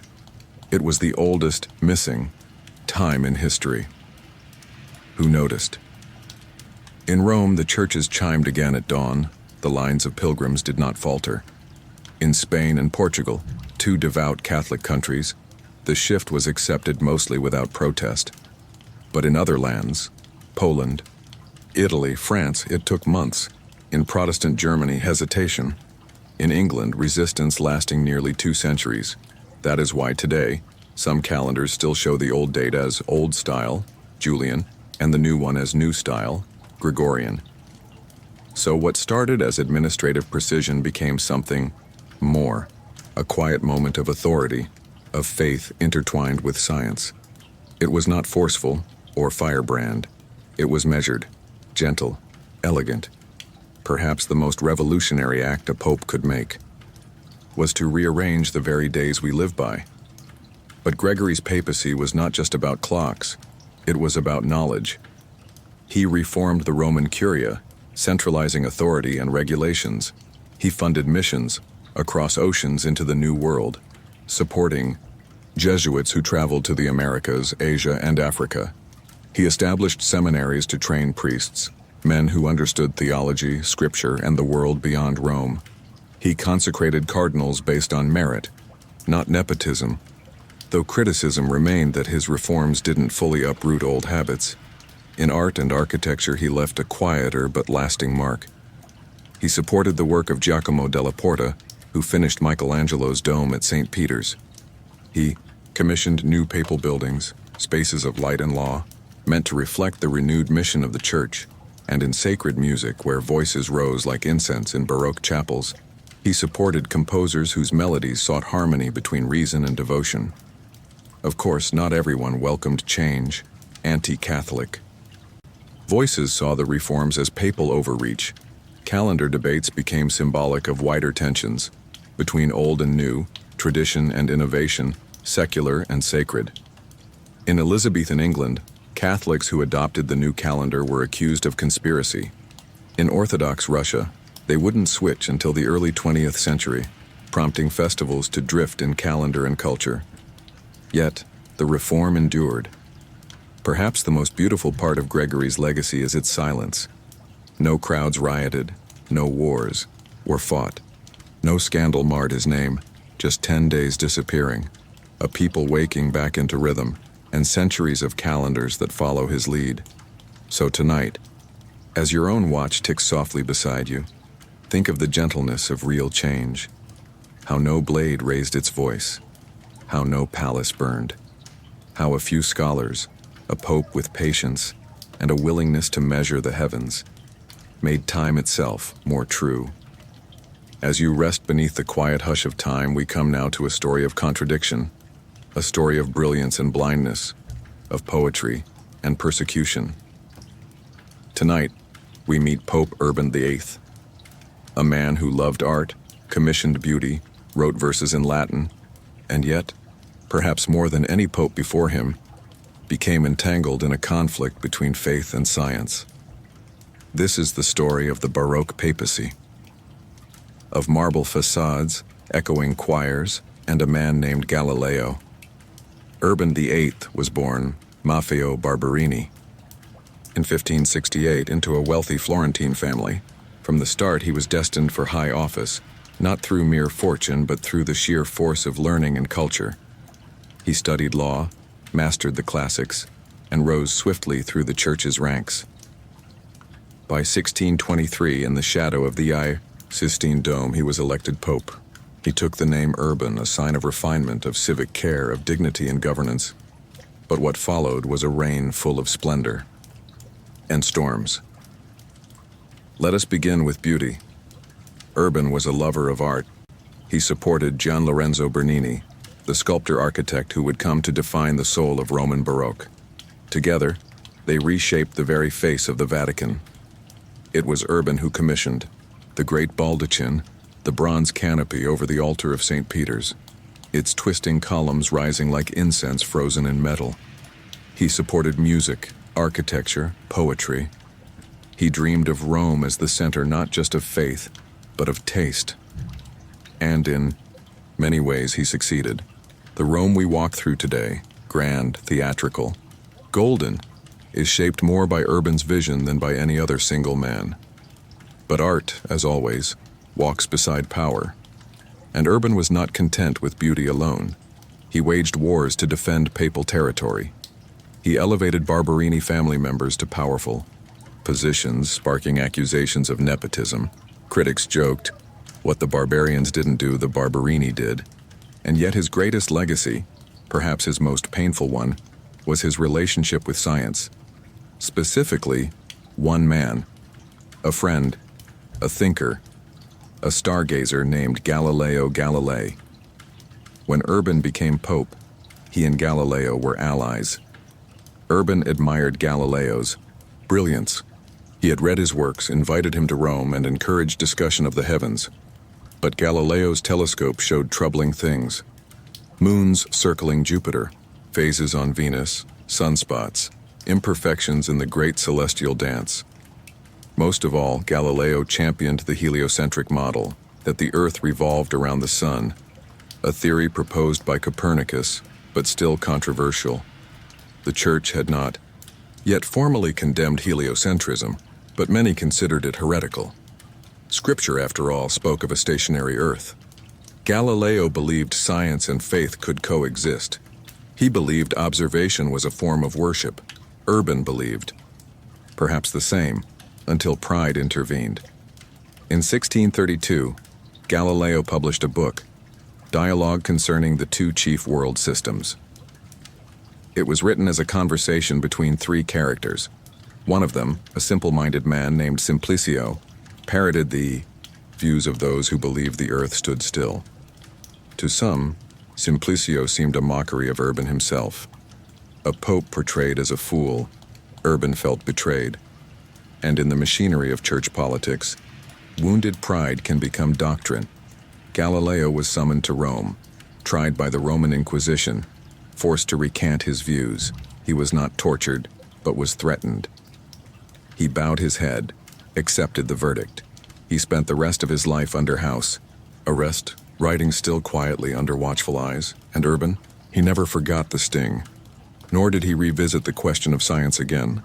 It is easy in hindsight to cast Urban as the villain, but let us be gentle. He was a man caught between worlds, one of faith and tradition, one of reason and discovery. He loved brilliance, but not when it mocked the throne. He embraced beauty, but feared loss of control. He was, in the end, a pope of paradox. Urban VIII died in 1644. His tomb, crafted by Bernini, is one of the great masterpieces of the Vatican. It shows him not in judgment or grandeur, but in prayer. Below him, figures of justice and charity weep in stone, and perhaps in that image, we glimpse his soul. A man who tried to hold both the heavens and the earth in balance and trembled when they began to turn. Tonight, as you drift beyond stars and silence, let Galileo's whispered truth guide you. And yet, it moves. And let Urban's legacy remind us that even the most powerful of men are still learning, still listening, still, sometimes, afraid. Next, we visit a tale almost too strange to be true. The Pope who resigned, not from scandal, but from sheer humility, Pope Celestine V and the weight of the tiara, but only if you're not yet dreaming. Not all scandals are born of excess. Not every whisper in papal history speaks of wine, warfare, or gold. Some scandals, the softest kind, arise not from what a pope did, but from what he refused to do. Tonight, we drift gently toward a different sort of story. The tale of Pope Celestine V, a man who wore the papal crown for just a few months. A man who shocked the world, not by sin, but by stepping down. A holy hermit who entered the Vatican's marble halls like a lamb among lions. And who, when the incense grew too thick and the voices too loud, simply walked away. Let us begin far from Rome, far from frescoes and coronations, high in the rugged mountains of central Italy, where wind whispers through pine, and stone hermitages cling to cliffs like lichen. Here, in the 13th century, lived a monk, named Pietro del Morone. He was no scholar, no bishop, just a man of deep faith and gentle habits. He lived in solitude, prayed with birds for company, wore coarse wool, ate little, spoke less, and yet he was respected, revered, seen as a living saint. In 1292, Pope Nicholas IV died. The papal conclave that followed dragged on for over 2 years. Cardinals were divided. Politics thickened. Rome grew restless. And then came a letter from the mountains. Simple message from Pietro, warning the cardinals of divine wrath if they did not act soon. It was not a threat. It was a plea. But it moved them. And in a moment of holy irony, the cardinals looked at one another and said, "If he is wise enough to warn us, perhaps he is wise enough to lead us." And so in July 1294, the Hermit of the Hills was elected pope. Pietro was stunned. He resisted, begged them to choose another. But they insisted. And eventually, barefoot and trembling, he descended from his cave. He was crowned Pope Celestine III in a grand ceremony, arriving not on a golden litter but on a humble donkey. Rome watched in awe. A saint in the papacy. What could go wrong? Everything. Celestine was holy, but wholly unprepared. He did not understand canon law. He deferred decisions to others. He was quickly manipulated by powerful cardinals. He issued contradictory decrees. He appointed officials by divine instinct, not by experience. And worst of all, he longed for his cave. Celestine's reign lasted 5 months. He spent most of it in Naples, rarely venturing into the chaos of Roman politics. And then, one day in December, he made an unprecedented decision. He issued a decree declaring that a pope could resign, for the good of the church or for his own soul, and then he resigned, quietly, solemnly, without protest. He removed the tiara, blessed his successor, and returned to the life he had left. The church was stunned. Popes, it was believed, died in office. Resignation was unthinkable, yet Celestine had done it, not for ambition, but for peace. He had turned his back on one of the most powerful thrones in the world, to pray among stones and stars. But the story doesn't end there. His successor, Pope Boniface VIII, was not a gentleman. Fearing Celestine might be used by rivals as an anti-pope, Boniface had him imprisoned in a guarded castle. There, Celestine spent his final months. He died in 1296. Peaceful perhaps, but confined. His cell still exists today, a stone room with a single narrow window. Pilgrims come to see it. Some cry, some pray, some simply sit. In time, Celestine was canonized as a saint. His life came to symbolize humility, simplicity, the quiet courage of letting go. Dante, in his Inferno, perhaps refers to Celestine as the one who made the great refusal, but others see it differently. Not a refusal, a release. A reminder that holiness is not in crowns, but in clarity. And sometimes the greatest scandal is to choose silence over rule. So tonight, as you breathe softer and your thoughts begin to drift, think of him. An old man on a donkey riding through cheering crowds, wishing he were somewhere else. A pope who did not fall from grace, but who stepped down in grace, and in doing so became one of the most mysterious, beautiful echoes in all of church history.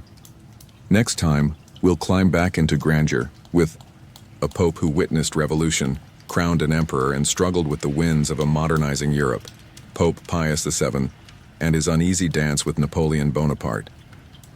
But only if your heart hasn't yet wandered into dreams. By now we've wandered through many halls, some made of marble, others of mist. We've met popes of scandal, popes of silence, and those who walked where angels feared to tread. But tonight, we arrive at a stranger crossroad, a moment when the old world of the church met the new world of empires, when tiaras and togas bowed, somewhat stiffly, to sabers and cannons. This is the tale of Pope Pius VII, a gentle, thoughtful man of faith who found himself face to face with Napoleon Bonaparte. Let us begin in 1800. The world is spinning. Revolution has swept through France. Monarchs have fallen. Churches have burned. And in the chaos, the old structures of Europe, thrones, altars, crowns, have begun to crack. Rome has been invaded.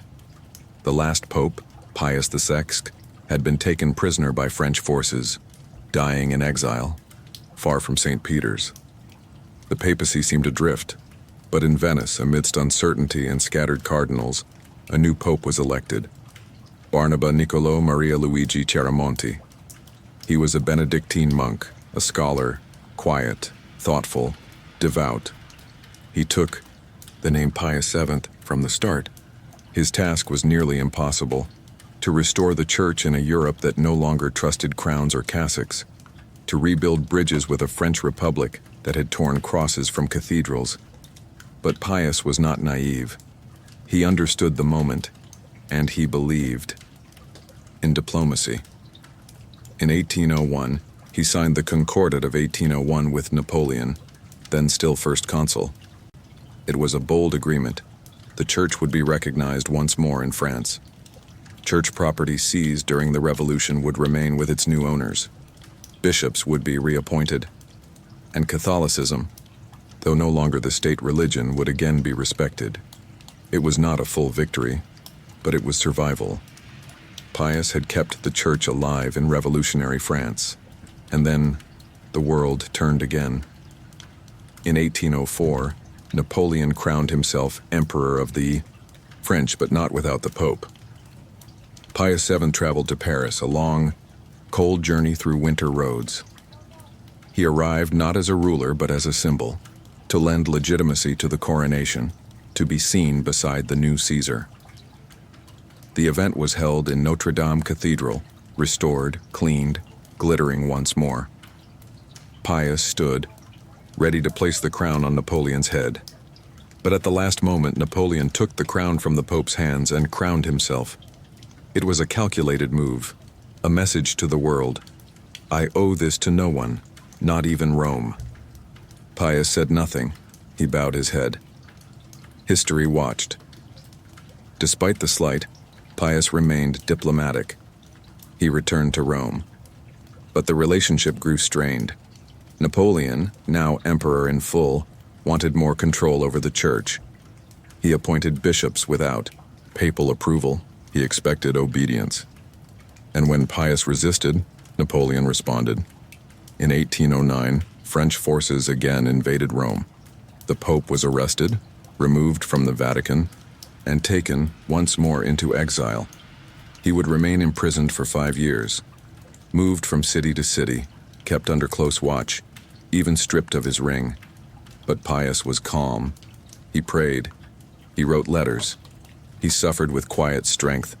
His very silence became resistance. And as Napoleon's empire began to crack, under the weight of war, winter, and ambition, the Pope endured. In 1814, Napoleon fell. He was forced to abdicate. And Pius? He returned to Rome. The people wept in the streets. Bells rang across the city. The Pope, taken, humiliated, held, had outlasted the conqueror. But Pius was not vindictive. In one of the most gentle moments of papal history, he pleaded for mercy, for Napoleon, even after all that had passed, even after his own imprisonment. He did not hate, because to him, the church was not about vengeance, but grace. Pius VII would live until 1823.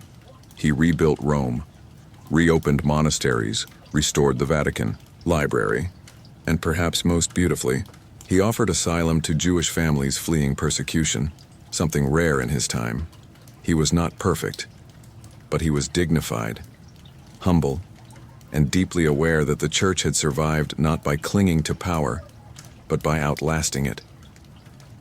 As you settle, now beneath your blanket of thought, consider this, that sometimes the most powerful man in the world is not the one with an army, but the one who can suffer with patience, who can bow without breaking, who can forgive.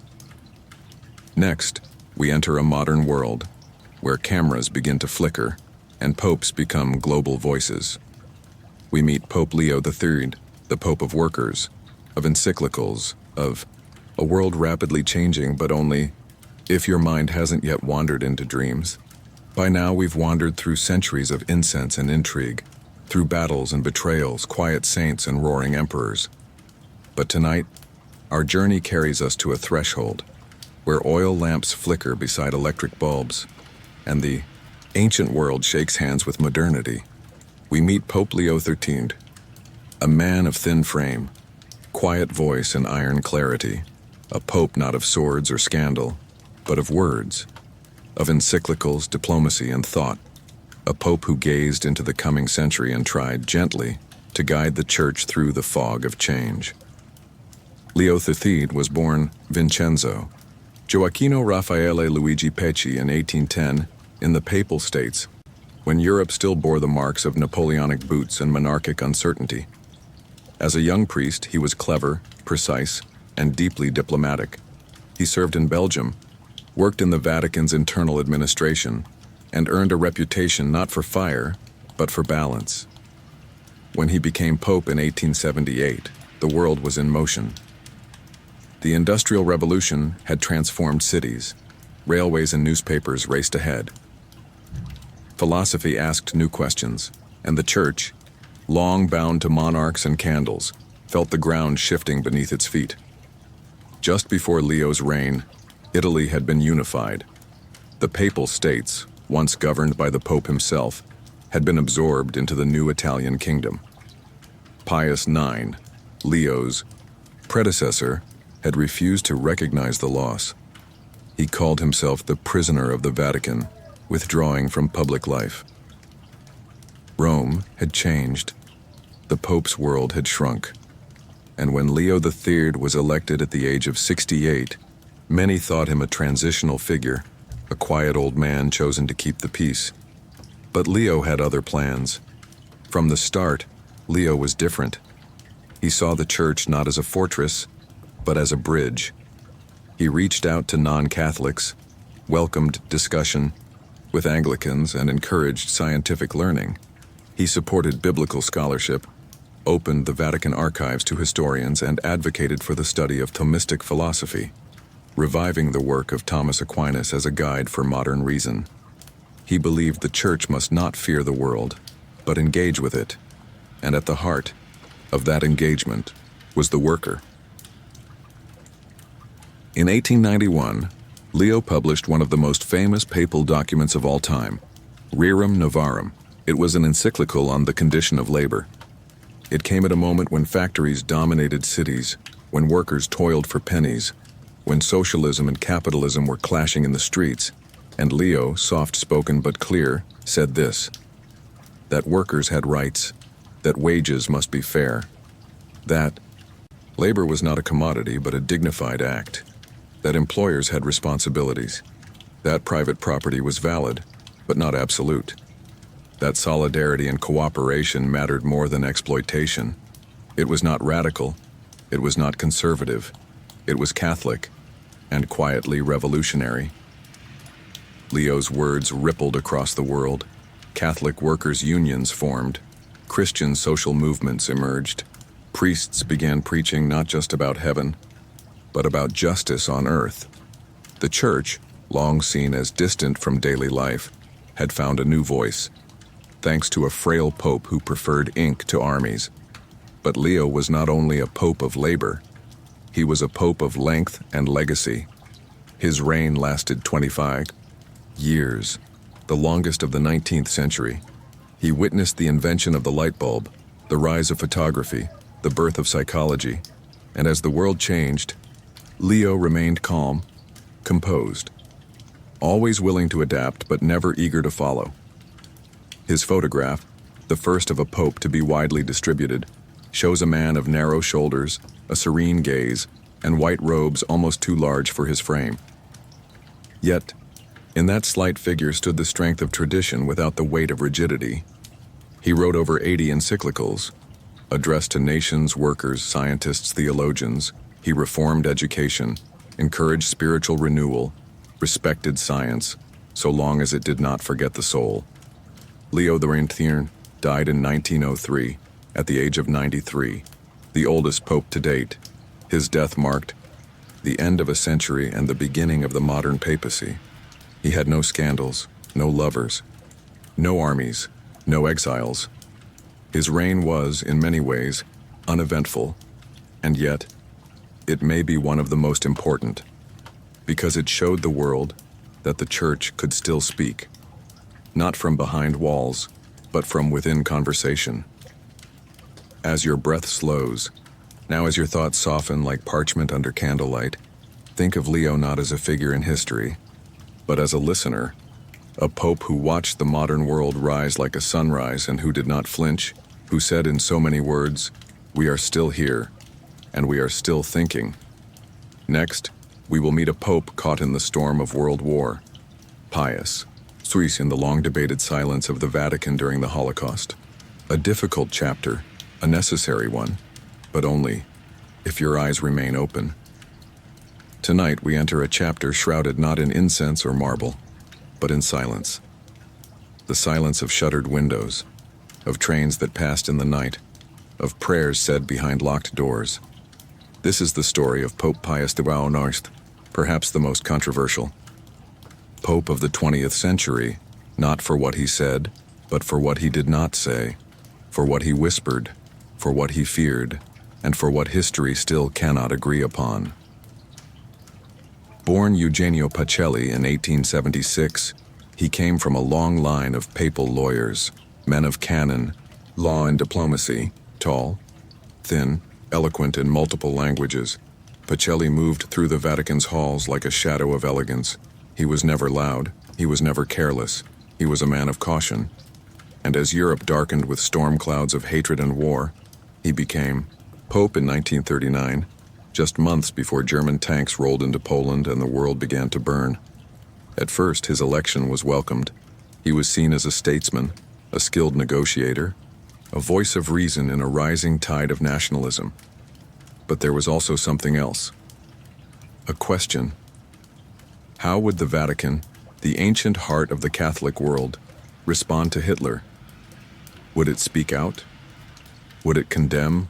Or would it, like many in those years, fall silent?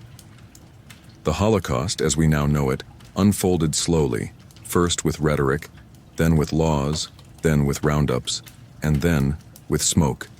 Millions of Jews were persecuted, deported, murdered. Some cried out for help. Some prayed for a word, a single word from the Pope. A clear condemnation, but it never came, at least. Not loudly. Pius XIII did not publicly name Hitler. He never spoke the word Jew in a direct denunciation. He issued vague statements about the dignity of life. He offered prayers, but never thunder, never names, never defiance on the scale some hoped for. Why? This is where history divides. Some argue that Pius XIII was cowardly, afraid to jeopardize the Church's safety or his own position, that he chose diplomacy over justice, that he abandoned the Jews in their hour of need. Others argue he was strategic, working in secret to save lives, to shelter refugees, to avoid provoking greater Nazi retaliation. They point to the thousands of Jews hidden in Vatican buildings, in monasteries, in convents across Italy, often under the Pope's orders. They point to his 1942 Christmas message, coded, careful, but hinting at compassion. Hundreds of thousands who, through no fault of their own, are marked for death or gradual extinction. It wasn't enough, many said, but perhaps it was all he thought he could risk. Pius XIII lived in a Vatican that was surrounded, literally, by fascist Italy, and later, by German forces. Rome was occupied. The Vatican was neutral, but vulnerable. One wrong word, some feared, and the Church itself might be crushed. It is hard now to imagine that pressure, to imagine leading a global church in a war where words could cost thousands of lives. But silence, too, has a cost. And long after the war ended, the question remained, did he do enough? After the war, many praised him. Golda Meir, before she became Israel's prime minister, said, "The Jewish people will never forget what the Catholic Church did to save them." He was thanked by Jewish leaders, world leaders, bishops across the globe. But then in the 1960s, that image began to crack. A play, The Deputy, by Rolf Hochhuth, depicted Pius XIII as aloof, callous, complicit. It sparked outrage, and sparked debate that has never quite ended. So where does that leave us? Was Pius XIII a saint in shadows, or a man who chose order over outrage, a protector or a pontiff paralyzed by politics? Perhaps he was all of these. Perhaps the real scandal is not what he said or did, but what we still don't understand. 2020, the Vatican opened its archives on Pius XIII. Scholars rushed in. Thousands of documents, letters, memos, whispers on paper, and still no consensus, because Pius remains even now a mirror, reflecting our hopes, our fears, our need for heroes, and our unease with silence. As you rest now somewhere between waking and sleep, let us not rush to judge. Let us imagine instead a tall, thin man in white, standing at a window, the streets below him quiet, the world ablaze beyond the walls. A man who believed deeply in diplomacy and who carried a terrible weight, the knowledge that every word he spoke might echo in blood. Next, in our final chapter, we'll close this long journey where it began, not with scandal but with reflection. A quiet look at what these tales have taught us, and what it means to seek peace in the echoes of imperfection. Let us rest now. The marble corridors have quieted. The flicker of candles softens, casting long, gentle shadows along painted ceilings and golden saints. The voices have stilled, and we find ourselves not in a throne room nor a battlefield, but in a quiet cloister beneath the stars. It is the final chapter, not a story of scandal nor war nor resignation, just a night in the Vatican, a moment to breathe, to reflect, to gently remember the path we've wandered, through centuries of power, doubt, pride, grace, and above all, humanity. We began with Pope Joan, that whisper of a woman lost in myth, who may never have ruled, but who reminds us that even the myths carry meaning. Then came John the Bidinging, crowned young and careless, whose sins were many, but whose short life still echoes with the fragile hope of innocence wasted. We watched the cadaver synod, grotesque and unforgettable, and sat beside the strange trial of Formosus's bones. We followed the labyrinth of anti-popes, where faith splintered like glass, beneath the weight of politics. We trembled with laughter and awe beside the warrior Pope Julius II, and tiptoed through the corridors of thought with Gregory III, who redefined our days. We grieved perhaps for Urban VIII, torn between science and pride, and bowed in humility with Celestine V, the Pope who stepped away from power. We watched as Pius VII endured Napoleon's shadow, and nodded with solemnity to Leo III, the bridge builder Pope who dared to think modern. And at last we sat beside the silence of Pius XII, his voice trembling in a world gone mad. Each story, though filled with robes and rituals, spoke not of divinity but of people. People caught between heaven and earth. Tonight we do not need more facts. We don't need dates nor edicts, nor architecture. We need only this: the sound of your own breath, the rhythm of memory folding into thought.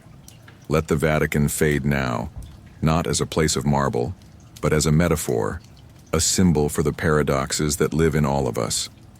Strength and EU, fear, ambition and retreat, silence and speech. You see, the scandal of the popes is not just in their deeds. It is in the strange, shimmering truth that these were men, flawed, dreaming, doubting, wrapped in sacred titles, asked to be more than human, but never quite able to forget that they were. They made mistakes, terrible ones, beautiful ones. Some ruled with cruelty, some ruled with care, some ruled for a day, others for decades, but none ruled forever. Even the keys of St. Peter must one day rest. So what then does it mean? Why tell these stories? Why whisper them in the quiet of night?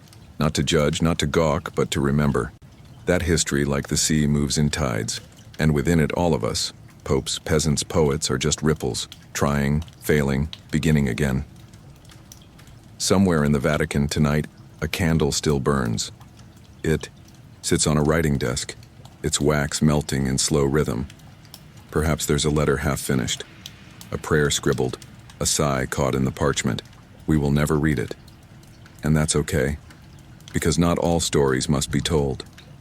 Some, like this one, are meant simply to be felt. As your breath deepens and your limbs surrender to stillness, imagine you are walking slowly through a Vatican garden at midnight. The stars above you ancient, the statues around you silent.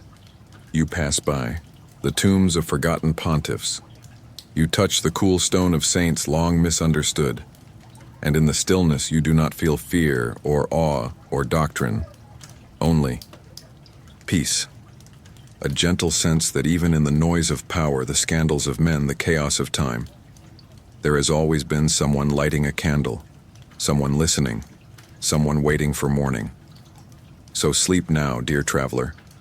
The popes will not follow you. They have done enough. Let them rest. Let history rest. Let yourself rest. Thank you for walking this path with me. You are, in your quiet way, part of the story too. And long after these voices fade, your dreams will carry on. Like cathedral, bells and mist, good night, and peace be with you always.